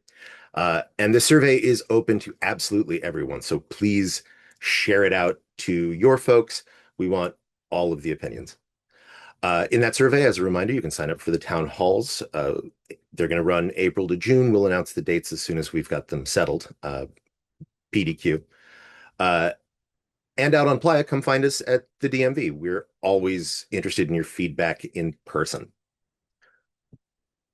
And with that, I'll throw it back to Level and I'll see you in the dust. Thank you, Rex. This is really exciting. I think for the theme camp community, you may all have remembered cultural direction setting that happened from 2017, 18, 19, 20. There's been a lot of things that have changed through that process with placement. There's a lot of calls for greater transparency. How do we really squash out the plug and plays? How do we support camps and make sure that people really understand the placement process, what placers are looking for, how we make our decisions? So this DMV effort is really similarly in line with that, sort of saying, hey, the tree has grown in this way and that way, and do we need to trim in certain areas to make it kind of the culture we want to see? So I really hope people stay engaged. I'm looking forward to it myself with that. And just grateful that the DMV is opening up their doors to say, yeah, let's try to make this work for everyone. All right. We have a couple more presentations during this plenary, and the penultimate one is from the Green Camp community. I want to bring up Christopher Breedlove and Wild West to share a little bit about their programs and how your camps can go green with their support. Great. Thanks so much, Level. So much good information today. And hey, everybody, I'm Christopher Breedlove. I am the director of civic activation for Burning Man, but on Playa, I'm also a theme camp lead for Burners Without Borders. I've been doing that for about 16 or so years now. But one of the things I'm really excited to work on is called the Green Theme Camp Community. And I'm going to bring Wes up in a second to also talk about that. But let me share my screen. Boom, bada boom. Great. So what is the Green Theme Camp Community? The Green Theme Camp Community is a big collection of people who build theme camps, and we have a couple of programs under our umbrella. We have Blast, which is a rating system. How green is your camp? We have the Green Corridor, which is a neighborhood of camps. We have the Green Resource Guide, which is a whole bunch of toolkits you've all sent to us about how to make more sustainable camps. And then we have the Black Rock Compost Program, which is where you can drop off your compost in Black Rock City. So this has all been a journey we've been figuring out that starts with appointing a sustainability lead for your camp, just like an LNT lead. Also, it has all those things I just talked about, but also you tell us. We're still growing and we'd love to get you involved. And Mr. Wild West, I would love to have you come up and tell us what's been happening with Blast. Thanks, Breedlove. Howdy, y'all. I'm Wes, and I'm also a TCO at Birds Without Borders. I'm a co-lead of Blast, and I've been volunteering with the Green Theme Camp community since 2022. Blast is a volunteer-driven, peer-reviewed sustainability rating system. Each year before the burn, participating camps submit an assessment form covering 6 major resource areas: food, power, shelter, transport, waste, and water. They later receive a Blast radius graphic with a score breakdown. This helps camps measure and reflect on how they use energy, manage waste, conserve water, source food, build shelter, and transport people and materials. Now, the goal isn't to be perfect. It's to track progress, share what's working, and build a culture of transparency and improvement. Blast collects data and stories that show how collective effort can lead to measurable change. Every year, we're blown away by the enthusiasm and technicality of camp projects, whether it's solar microgrids, zero MOOP kitchens, or something else that's super cool. In our 2025, our fourth year, 105 theme camps participated, which was a 25% increase from 2024. Thank you to all 105 camps that participated in Blast last year. And a big shout out to the camps listed here with the highest Blast radius scores. Many of you are here on this call. So why does this all matter? Theme camps are foundational in Black Rock City, and they make up a large part of our city's carbon footprint. Every generator we retire, every carpool we share, every compostable we recover adds up. Beyond metrics, we can encourage a culture shift of leaving a positive trace, where sustainability becomes a creative challenge rather than some requirement. It's about weaving environmental stewardship into the same spirit that fuels art, music, and community at Burning Man. Breedlove? Great. Thanks so much, Wes. So I'm going to blast through this other part, haha, pun intended. Green Corridor. Green Corridor is a neighborhood of interstitioning sustainability resources through Black Rock City. What happened last year? 35 camps joined. We had 2 locations, and we hosted 3 compost collection areas within it. You can see it here over on the right hand. We really had a great green corridor last year over on the right hand of the city. And last year we had a little sprout of what's happening over on 4. Thank you so much to Placement for working along with us. Black Rock Compost.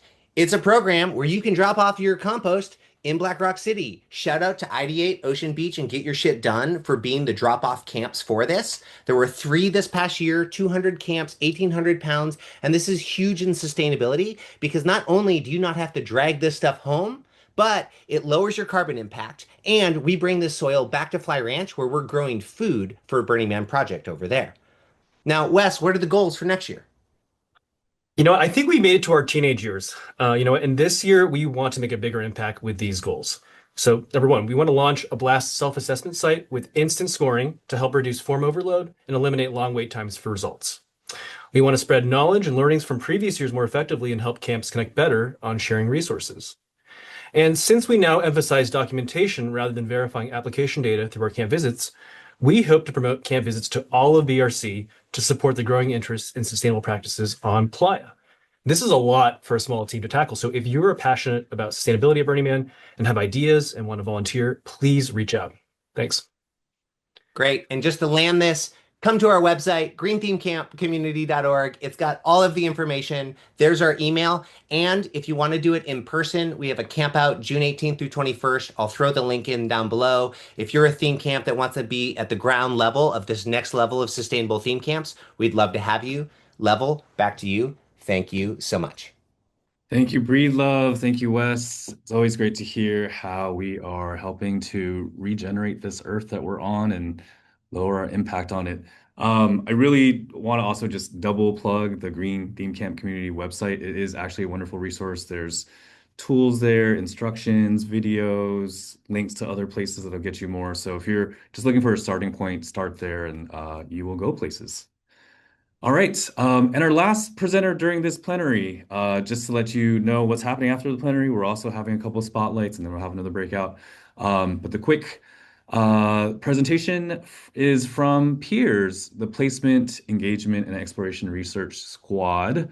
Some of you may have volunteered for that group. It is a lovely experience, and I'll bring it on Neon Glimmer to tell you more about it.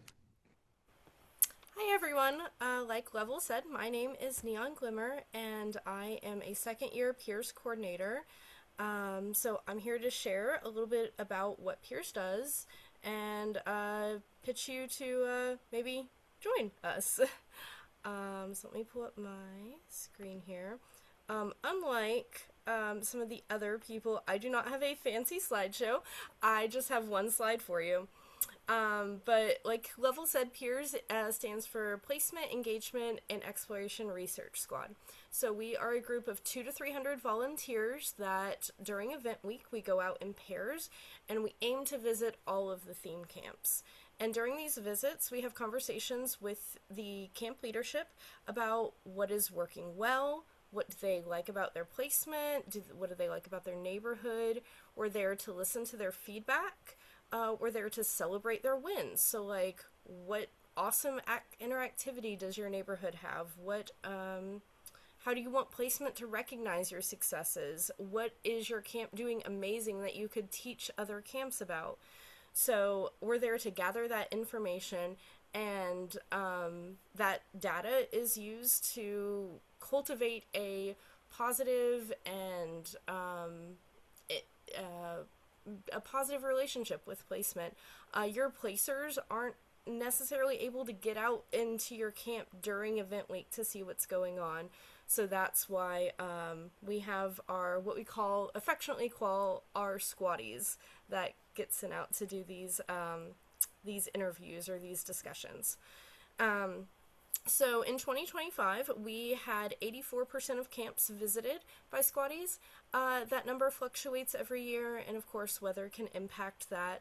Our goal, like pie in the sky goal, would be to have 100% of the theme camps visited. We haven't achieved that yet, but I'm really hopeful that 2026 is going to be that year. And here's how you can help us with that. So if every camp had one volunteer do one shift, we would not only have 100% of the camps covered, we would have it covered in like 2 days versus the 5 days that we typically send out squatties. So please pitch it to your camps to come out and volunteer with us. You can sign up ahead of time. You can sign up on Playa. You can come with a buddy, or you can come solo, and we will pair you up with someone who, especially if it's your first time, will pair you up with a veteran who knows the ropes, and you will have a great time. I also want to mention that for theme camp organizers specifically, this is a great way to get out of your camp and like go do Burning Man for a little bit. I know that it can be difficult, and so being able to say, oh, I have a scheduled squatty shift is a great way to get out there and help us out. A lot of volunteers say that they go to camps in areas of the city that they never would have come across, and they discover some real gems out there. So please pitch that to your camps, or sign up yourself to have an excuse to escape camp for a little bit. You can volunteer by logging into your burner profile, filling out the volunteer questionnaire, and then emails will be forthcoming. If you have questions, reach out to us at peers@burningman.org. Yeah, and I think that's it. I'll pass it back on to Level. Thank you, Neon Glimmer. I was following the chat while you were talking, and it seems like a bunch of people on this call have volunteered for that and loved it. Some people aren't getting out of camp at all. This is a great way to get out of camp. Sign up for a peer shift. And what I love about this too is that, I think that, like you said, Neon Glimmer, people that sign up for it come back just like beaming with smiles. They're like, I met the coolest people. I walked into camps I would never walk into otherwise. This is so good. So, if you want a little bit of that in your life, peel away from your camp and help us out and help really the whole community out, because it's not really just about placement. We use that data to inform our process for the following year. If there's any feedback about, kind of your interactions with other departments or other neighbors, that's all super helpful for us. So thank you, peers, and thank you. We have, just quick fact, we have about 23 placers on the team to place over 1,500 camps. That's not a lot of people with a lot of camps, but we have over 250 squatties that come out. And so that is really helps to get the tentacles out there. So help be a tentacle. All right, so that covers our full plenary for the day.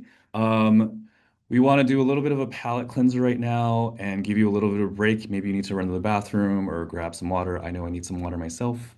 But we're going to play a little video that's going to run for about 13 minutes and then bring everyone back for our spotlight. So, magician behind the screen, can you play the video now?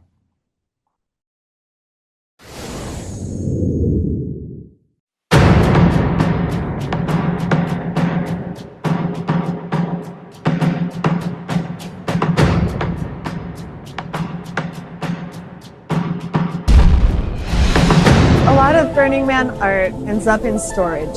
It ends up in a shipping container. It's not like I'm gonna build it and it's gonna stay there. I have to take it with me and then I have to do something with it afterwards. It's difficult to find places out in the world for it. People end up paying rent for it to stay in a warehouse. It ends up in a dumpster. It would be wonderful if it would go somewhere more permanent and to have a wider audience. I have what I call an art cemetery. A lot of the pieces that I make that I don't sell are sitting gathering dust in an old building site. Some of it is built really well and it just takes a lot to install. We're building this because it's our passion. We want to express our vision and bring it to people and show it off. A small amount of it makes it into the real world, and we're hoping to be one of those pieces.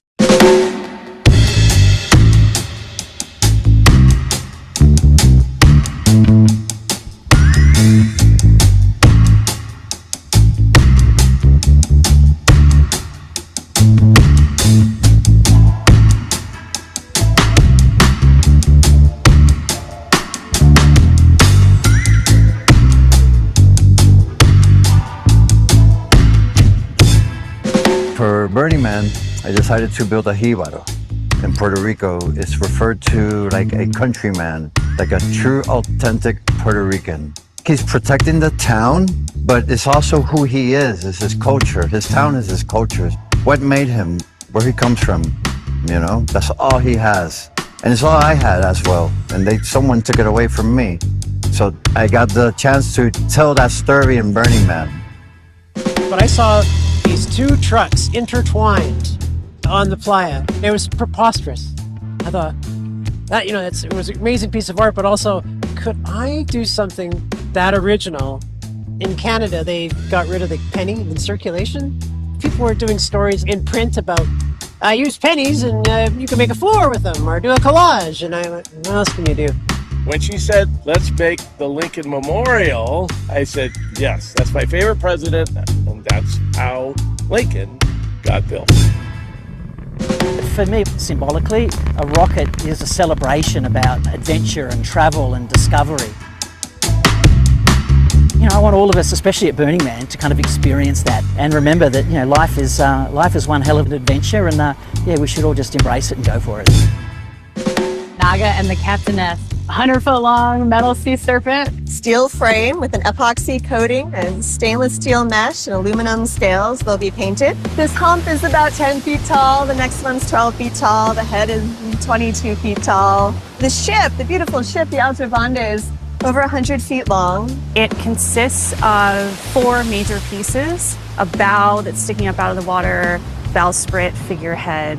There's a portion of the deck of the ship, the mast, which is super tall. You can climb up to it to a crow's nest and look out. And then there's the stern, which is the largest section that's also sunken into the water. That is 2 stories, about 25 feet tall. And the Captainess's quarters that you can go inside and see all of her journals and her research equipment, because she was an adventurer and a botanist and an experimenter. And so you'll see her little lab, and that's all being made by different artists. And we've developed a whole story around it, and we're actually thinking we might write a book.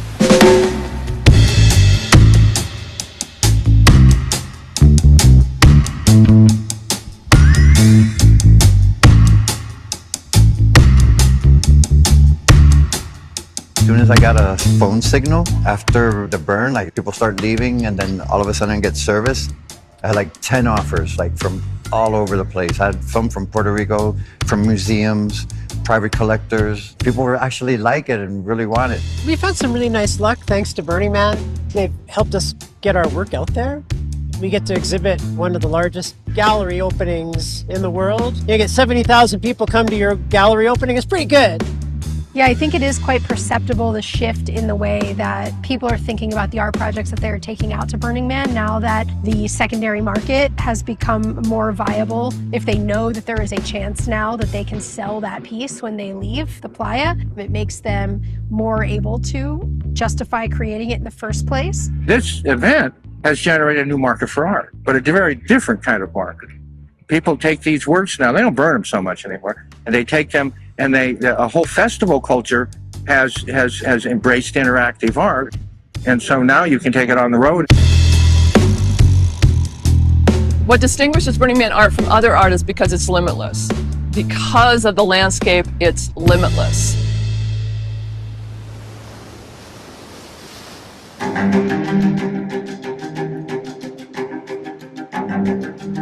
I met Crimson Rose at an event at the Nevada Museum of Art. I told her that it would be great to have Burning Man art in Reno. We talked later, and I said, I want to help make this happen.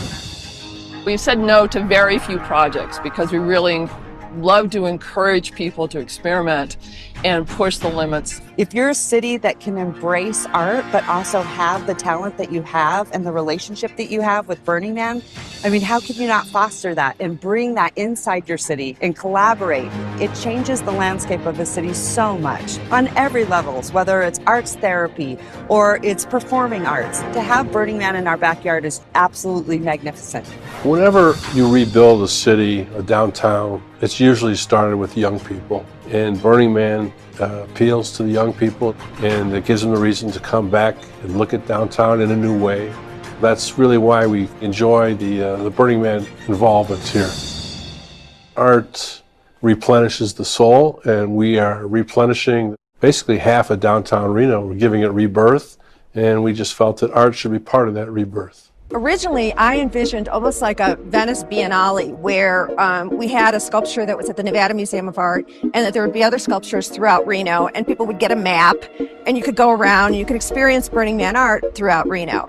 The J Resort had the budget and the vision to bring really big Burning Man art to downtown Reno. Maria from Art Tech, she was really, really serious about it. So we had a conversation. I said, okay, let's do it. Taking it to Reno is free for everyone, and everyone's going to see it. I'd rather have a sculpture in a place that can tell a story for everyone can learn and know. It's an artist's dream to always have a permanent place for people to come and appreciate the art. I had to modify the houses. It's made out of wood, so I made replicas out of steel. So Maria told me, well, there's a perfect place where you can do that called the generator.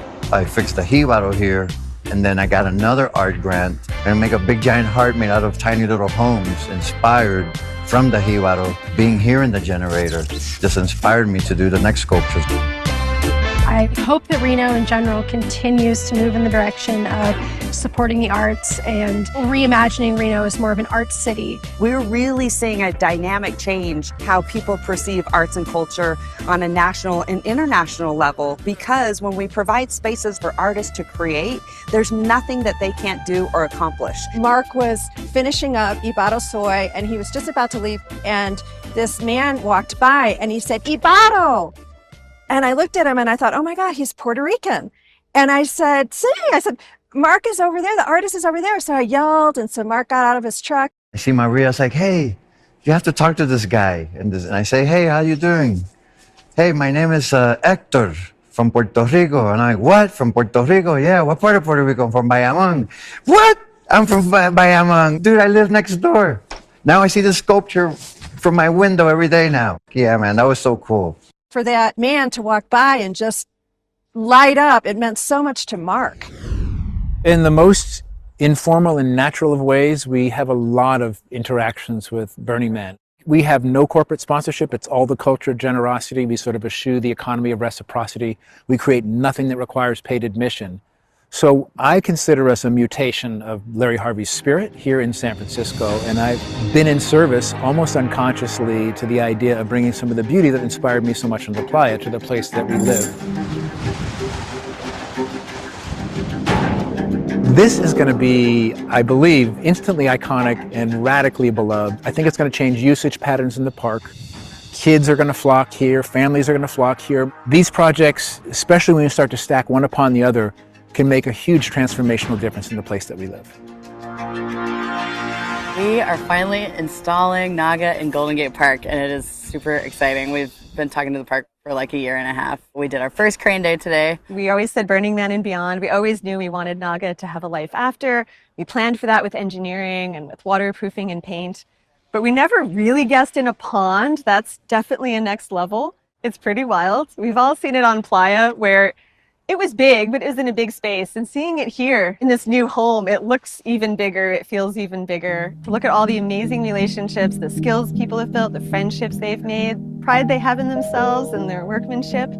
Shockingly, the park does not give us any money to do any of this. Art is not a priority for a lot of cities. Even when cities like San Francisco have an art budget, it doesn't necessarily mean they will spend it on art that's already built or might not be very specific for a place. That's the case of Naga. However, art can make a place more exciting, more beautiful. It can make it safer. It can make it more interactive. It can make it more interesting, and it can put it on a map as nothing else can. This is years of relationship. This is a vision and sort of the courage to look beyond the obvious. We don't have a cudgel. We can't force anyone to do anything. Our only power is the power to inspire. And I always think there's sort of a divine pragmatic poetry that unlocks the beauty and the generosity in all of us. So this is a journey of 10,000 conversations. We're looking for the words that unleash that human spirit. And we've been very fortunate to build on successes we've had with the relationships with Rec and Park. This does not happen without really beautiful human spirit in that organization. Ben Davis's organization, Illuminate, has been our connector to Golden Gate Park. His organization has been behind a lot of the murals and the sculptures along Golden Gate Park. It was his grand idea and grand vision, actually, to put it in the pond of Rainbow Falls. We were fortunate enough to meet Ben Davis early on in our project stage and get connected to the park through him. They've been very supportive and like drained the pond and cut trees down for us. There has been lots of effort put forward and lots of excitement. But we were shocked to learn that there's not like city funding for this stuff. But even though the city really wants it, as of right now, we don't have funding for the ship. I mean, it's certainly a labor of love, making an actual creature and just wanting to impart the love into him, and then this amazing crew also giving so much to him. It's like, it's taken an awful lot out of me. I haven't slept in so long. Someone asked me what this was, and I said it was debt and sleep deprivation. I've never cried so much. Which is true. But have to see the vision through and bring it to the level that everyone is hoping for. This little gift to the city that I love so much. These guys are unstoppable, and that's why we're going to get there. And there's a lot of love. The dream is unstoppable. You just want to do great things with their hearts and their hands.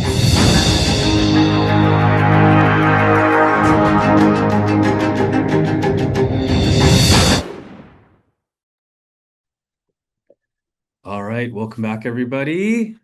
I hope you enjoyed that video. You know, there's a lot of stories to be told in Black Rock City and outside Black Rock City. Folks are doing things sometimes not just for the ephemeral, but for a longer lasting effect. And so, you know, I think that's important for us to see that, that people put their hearts and souls into Burning Man, and then sometimes you have to put it away in a storage container not to be seen again. So we're going to transition now into our afternoon portion of this event, and we're going to start with spotlights. So I'm going to show a quick slide of the couple spotlights we have for you right now. The first is Come to Your Census, and that is going to be a really lovely conversation and presentation by Census. And we're also going to hear about radical inclusion with Mobility Camp. So I'm going to pass the reins back over to our spotlight wrangler, Vesper Bell. Thanks, Level. Speaking of telling the story of all of us who go to Burning Man, we're going to hear an exciting presentation from Random, who has volunteered for the Black Rock City Census for 16 years and officially became the manager of Census this year in 2025. Random is going to share more about Census with some cool data from the 2025 online survey. So data nerds, get ready, as well as some tips on how you can help the census collect more data to become even more accurate in 2026. Random. All right. Thank you so much. Well, I'm very excited to be joining everybody today and talking a little bit about the census. We have been around since 2002 and maybe a little bit before, and would really like your support. So here we are telling you a little bit more about us so you can come to your census. So very briefly, our mission and vision. What is the census? We are a volunteer-driven, 100% volunteer-driven collaborative research project that gathers to serve the needs of the Burning Man Project, academics, and BRC citizens. Those are our three main audiences. And our mission is to collect, analyze, and report data that accurately represents the makeup of the population of Black Rock City in a safe and ethical manner. And our vision is to establish the census as the most trusted and primary source of information about the population of BRC.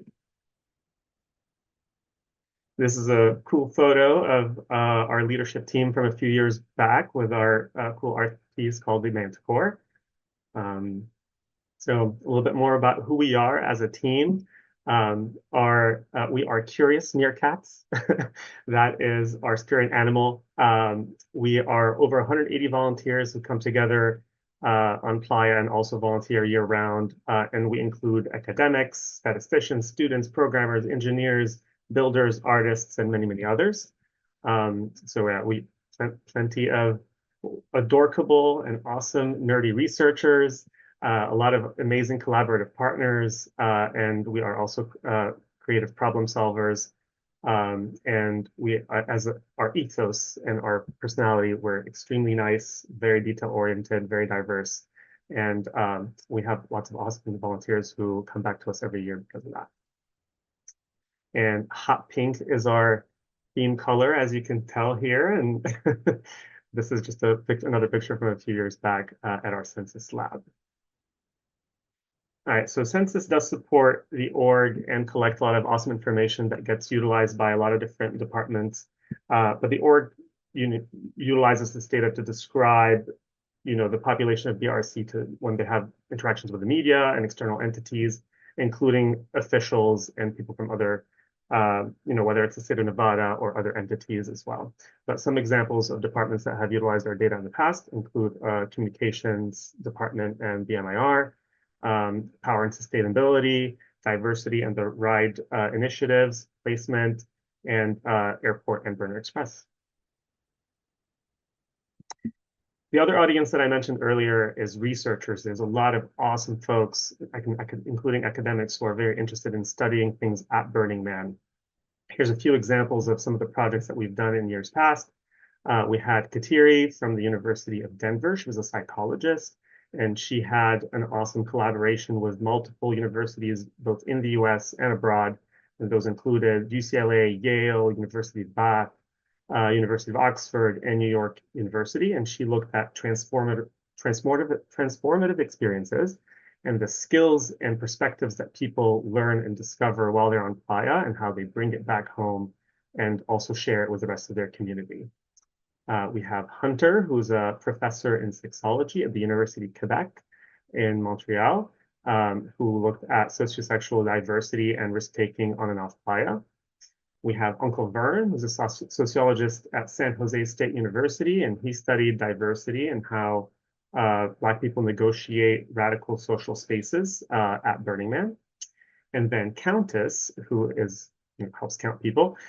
Countess was one of our first managers at Census, and she looked at adult play and as, kind of how children know how to go play and have fun at a playground, but as adults, we kind of forget how to do that. And then she described Burning Man as a one gigantic playground where people rediscover their inner child and the joy of play and how that impacts them and their experience at Burning Man.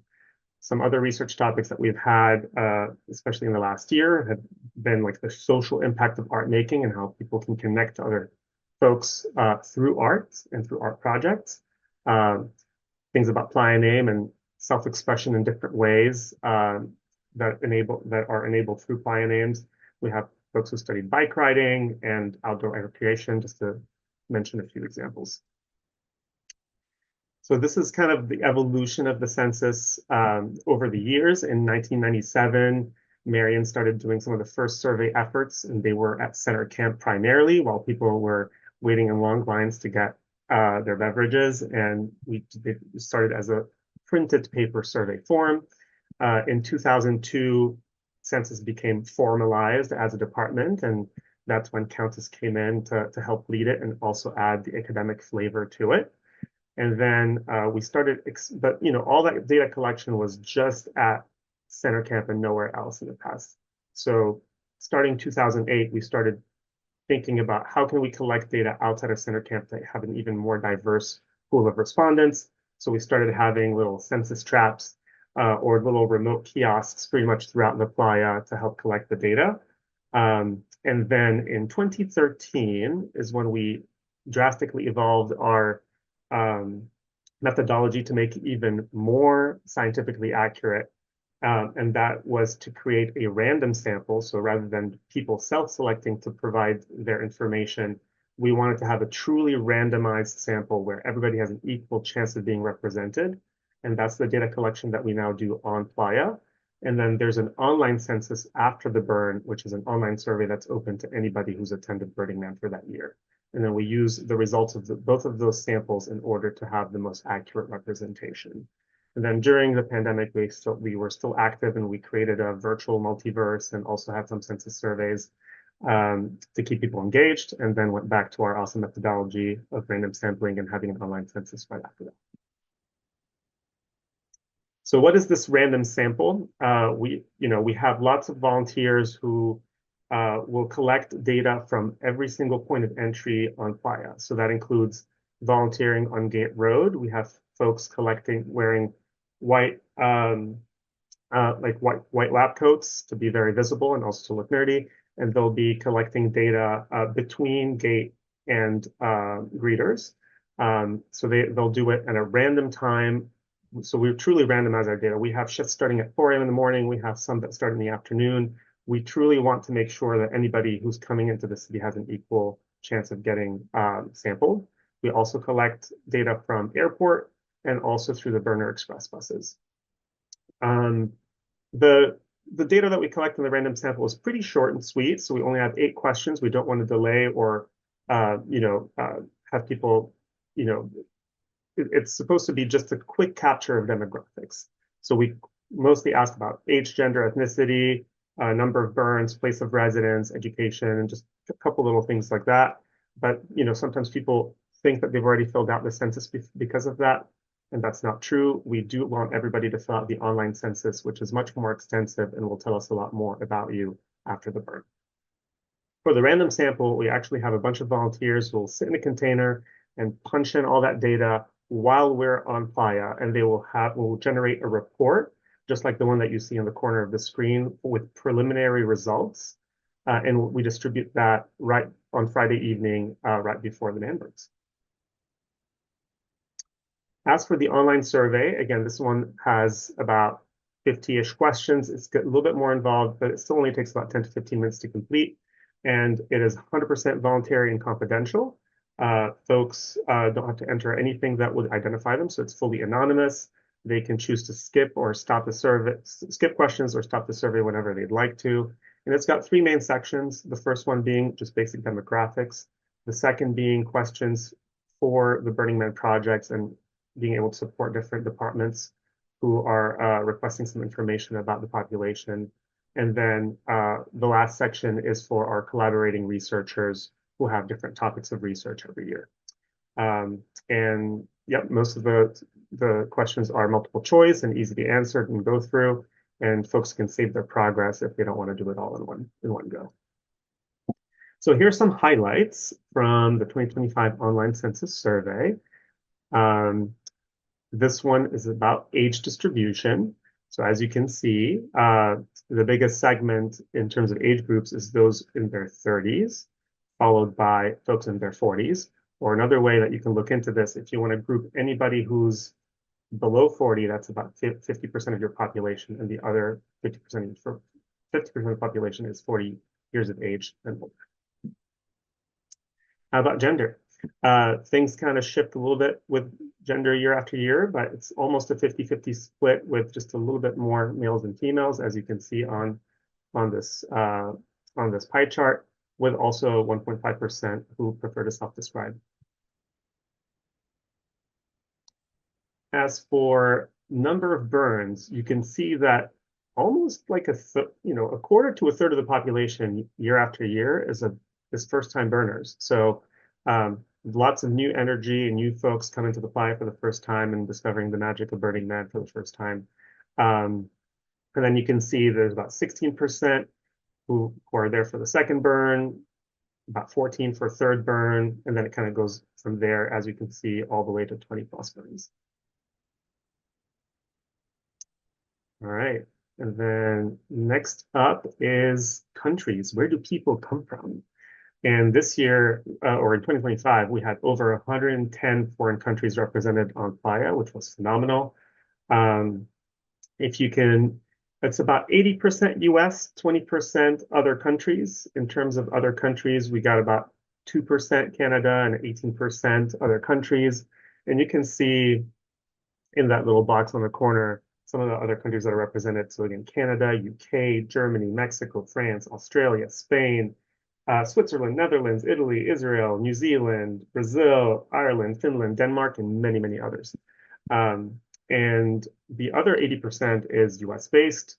About half of that is from California plus Nevada, and the other is from other states within the US. And then pets. This is the first time we've asked a question about pets. We were curious, including Marian, about whether burners were more likely to be cat people or dog people or other. So we asked that question for the first time in 2025, and these are the results. About 44% of folks said they don't have any pets, and about 56% said they had at least one pet. And you'll see here that dog owners won by a teeny little bit. So of folks who said that they have pets, about 45% of them were dog owners and 42% were cat owners. But we asked about all kinds of animals, including birds, poultry, farm animals, fish and crustaceans, rodents, including rabbits, reptiles, including turtles, amphibians like frogs and insects and arachnids and everything else. So they were pretty cool results, and we will probably continue to ask that question in future years. And then one thing we also wanted to share is that we have very extensive reports on our webpage at census.burningman.org, and you'll see that we also have data that we continue looking at from 2013 all till now, so you can actually see how things are changing over time, because that's what trends analyses are able to showcase on top of just the year-to-year results. And this is a picture of our crew with a bunch of our volunteers in their white coats, ready to go collect some data, getting on top of the data beast, which is our volunteer transport vehicle.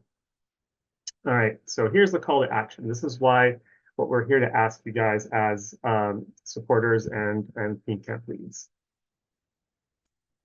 One thing that we've seen over the years is that unfortunately we're getting a bit of a decrease in response rates year after year. So you can see here from 2013, since we started our random sampling all the way to 2025, our numbers have dwindled a little bit in terms of response rates. And in 2024 and 2025, we started getting a little bit less than 10% of the total population filling out our online census, which puts us at a position where our data is no longer as accurate as we'd like it to be. We usually like to have at least 10% of the population sampled or more. So this is why we're here with an ask and a plea for your help.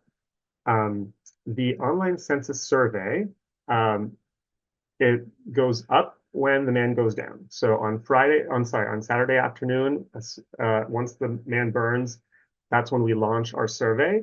And then it stays open until mid-November, so right before Thanksgiving-ish. So we ask that you please send reminders to your campmates to fill out the online census survey, because the personal touch and the personal ask always carries a lot more weight. Again, we'd love your support in that. And to make things even easier, we have this lovely QR code that I'll ask you guys to scan. It works both online and offline. And what it does is that it generates a calendar invite that gets saved on your phone and that you can forward to anybody in your theme camps. And that way it will just pop up after the burn on its own and remind them to please take the census once they get back home. And census.burningman.org is, again, the same website where we have all of our information, including a link to our site. All right, and with that, this is just our contact information. You can reach us at census@burningman.org if you need anything, and if you want to connect with anybody from the census. And again, you can find everything else related to our reports, opportunities to volunteer with us, and any additional information about the census at census.burningman.org. All right, thank you. Awesome. Thanks, Brandon. Please tell your campers to fill out the census. We'll get some great data next year. I'd like to bring up Bookfairy from Mobility Camp. The principle of radical inclusion states that anyone may be a part of Burning Man, but how each birder experiences Black Rock City and its challenges will look different for everyone. Mobility Camp presents ways for participants to see and experience the art and culture of Burning Man. Bookfairy, who will celebrate her 13th burn in 2026, is 78 years old. On crutches half her life, she wants everyone to know that the burn is accessible if you plan in advance with Mobility Camp. Bookfairy, tell us more about what Mobility Camp brings to Black Rock City. Thank you. I would say at first I don't have a flashy slideshow or anything like that, but I have words of wisdom. And I would like to encourage people, I would like people to know that we have a website, mobilitycamp.org. We're on Facebook. We've got TikTok interviews. We're on YouTube. National Geographic even did a segment on us. So if you search for Mobility Camp and Burning Man, you'll find more information about us. The camp has been on the playa in different forms for about 20 years, usually fairly close to Center Camp Plaza. And we are living representations of inclusivity, one of the Burning Man principles, inclusion and inclusivity, long word. And we're out there having fun, just like everybody else. So many times as we sit at the front desk of our camp, people come up to us and they say, oh, if I'd only known this camp existed, I've wanted to bring my family. I wanted to bring my uncle who's in a wheelchair. I wish we knew you existed. Well, hi, folks, we exist. We've been there for a long time. We tell people if we can have a quadriplegic on a respirator in a mechanical wheelchair having the time of his life in camp, anybody can have a good time in camp.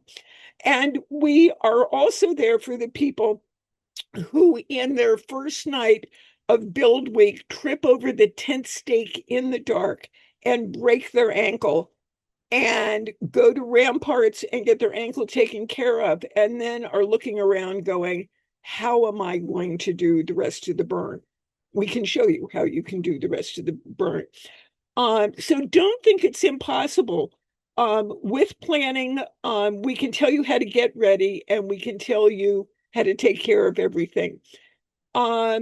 We spend a lot of time taking care of the walking wounded, who never intended to be part of Burning Man, disabled, and thought they were going to be riding their bicycle around to go to the burns or go out to the outer playa and go look at things. We have the ability in camp to provide several different things. We have a tent full of medical equipment. So if you need a wheelchair, if you need crutches, if you need a knee scooter, we have all of those things available, and we will loan them to you for the week. If you cannot use any of those things, but you would still like to go every place and see things, we have what we call shiny tours. And we used to call them art tours, but then it got confused with the artery. But our shiny tours consist of somebody going, I want to go see that thing over there that somebody told me about. And it's bright and it's shiny. So we all go, sure, we take off. And we do this 3 or 4 times a day. We have a handicapped accessible vehicle that you can see on our website that we can pull wheelchairs up into. We have shaded seats along the side, and we just go out and explore every day for an hour or two. We have a front desk that answers questions for people constantly. We have along with loaning out equipment, the camp next to us is the Chariot Project. They will loan out little tiny chariots that fit on the back of your bicycles that allow you to take people out across the playa.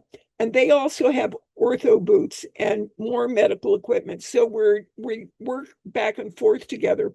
We also share a camp with blind burners. And there are both blind burners and deaf burners on the playa, and we can tell you where they are.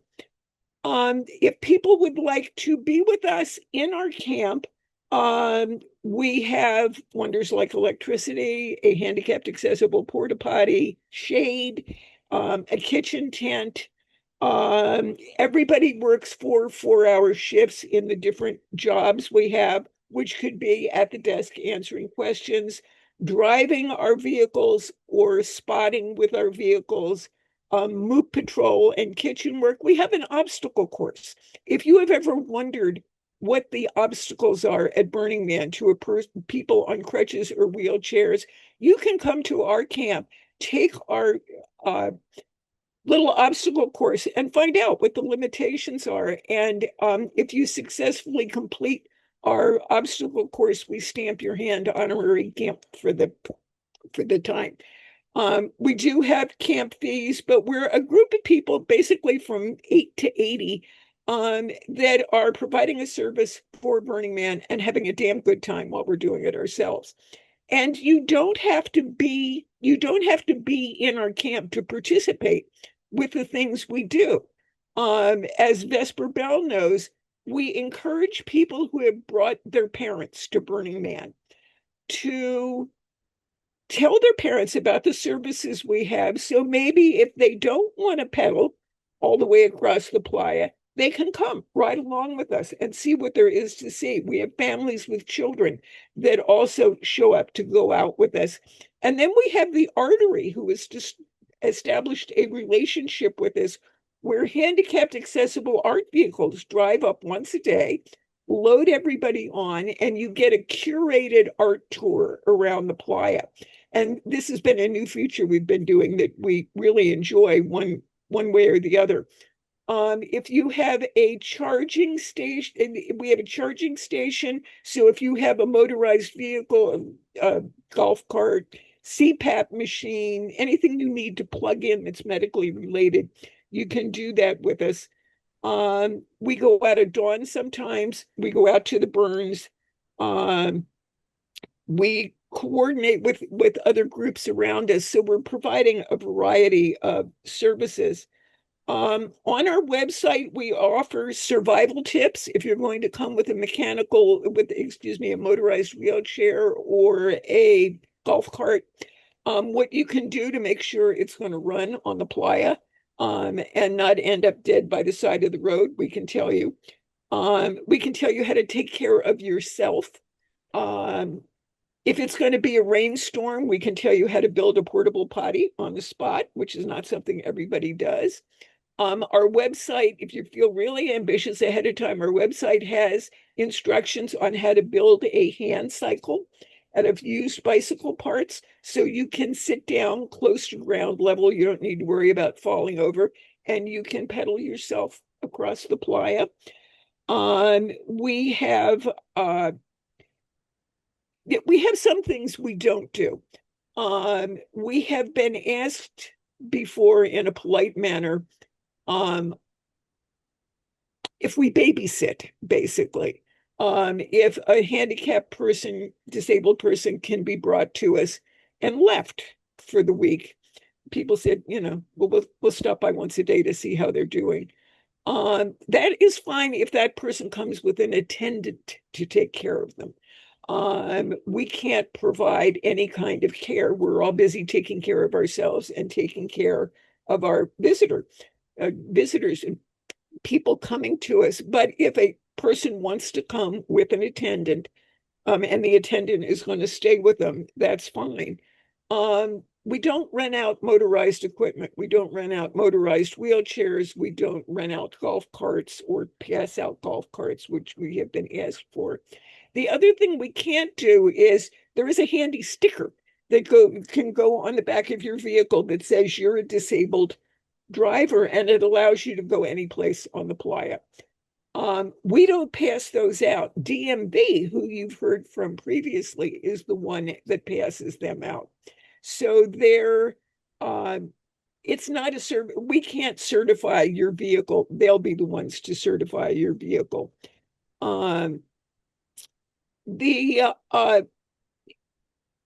Sharing some things that we want people to know about if you're going to be in mobility camp. We stress a lot worrying about dehydration. We're the kind of people that are going to be constantly after you for drink more water. It's got to be probably the most common thing heard in camp, drink more water. If you're diabetic, the heat and the conditions can require that you do finger sticks more often or bring glucose tabs with you. Make sure you have enough test strips. Ramparts is always there, but Ramparts doesn't have a pharmacy. So if you have prescription medications you need to take, you need to bring an adequate supply of them with a little bit extra in case, God forbid, we have another deluge, and it takes you longer to get off the playa than you anticipated.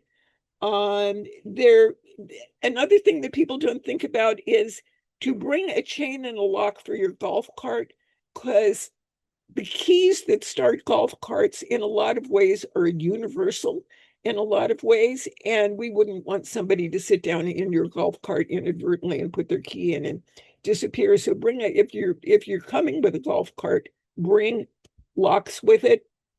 And then I mostly want to say, I won't go on much longer, but I wanted to share a couple of stories with you of special things that have happened at mobility camp.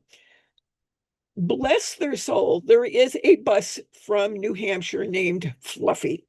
And before Fluffy was created as an art vehicle and a mutant vehicle, the people knew about our camp, and the people who were creating Fluffy out of a school bus with a hydraulic lift in the back of it to get wheelchairs in, contacted us over several Zoom meetings and said, here's what we want to do. Here's what we want to lay out. Here's, the kind of features we're going to have. What do you think of what we're doing? And so we looked at them very sweetly, and the guy was giving us descriptions of the clouds and how everything was going to look. And he said, and the sides are going to be 40 inches tall along the sides. And we very sweetly talked to the gentleman in charge and said, are you sitting in a chair? And he said, yes. And we said, how high do you think you are off the ground? And he looked to the side of him and he said, about 36 inches. And we said, yeah. And he goes, the walls are too high on the side of our vehicle. And I said, yeah. When Fluffy came on the playa, Fluffy is only 35 inches along the side. So anybody sitting in a wheelchair can look out. Plus, there is a power lift that takes your motorized wheelchair, no matter what its weight, into the back of the vehicle. So we personally love Fluffy. It's our favorite art car on the playa. Another time, I was walking across the playa with a companion who's in a wheelchair. And people energetically come out of their camps to talk to us sometimes. And these people said, oh boy, they said, we've just created a maze to go into our camp. Would you like to come through our maze? And we said, sure, why not? Well, we stepped into their maze and we got to the first corner that a wheelchair would need to turn around. And there wasn't enough space to turn a wheelchair around. And the people looked at us and said, we didn't build it right. And we smiled at them and we said, no, you're going to build it better next year. And sure enough, they came and found us the next year and showed us how they'd given the proper space and tested it with the wheelchair. The wheelchair could go through the maze into the front of their camp.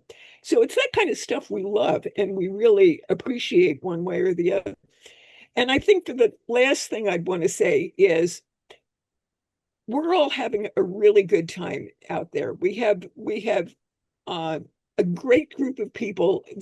Some of us are lamp-lighters. Some of us have enjoyed the lamp-lighting experience. Some of us have appeared on stage at Center Camp. We all have different things that we've really enjoyed doing. When we had the deluge, this was one of my favorite things. When we had the deluge, Root Pile sent troubadours from Root Pile, the bluegrass camp, to come play music for our camp because they knew there were people in our camp who were not getting out. So they came over and they played, 20 minutes of music for our camp, which we thought was absolutely lovely. One year I was walking across the playa one hot year. I'm on crutches. I'm walking across the playa and the sweat was running down my nose and dripping off the end of my nose as I walked across the playa. And this young man walked up to me in a rather dazed condition. And he looked at me and he said, lady, what are you doing out here? And I smiled at the young man and I said, I'm having the time of my life. What about you? So Mobility Camp is there. If you're interested in what we do, you can find us on our website, mobilitycamp.org. You can find us on Facebook. You can find us on YouTube, TikTok, and National Geographic. Oh, that's what I have to share with you. Thank you. Thank you, Bookfairy. And we're going to drop those links in the chat so that people can follow up, ask questions, and maybe run their art car plans by you to get some input into what might make their vehicle more accessible. Please spread the word that Burning Man is for everyone. Thanks, Bookfairy. Back to you, Level. Thank you, Vesper. Thank you, Bookfairy. Thank you, Random. As you all know, we prepared a lot today to share with you all. It's the one time of year we can do all of that at once. So I hope you all take away some of those lessons and encourage more participation.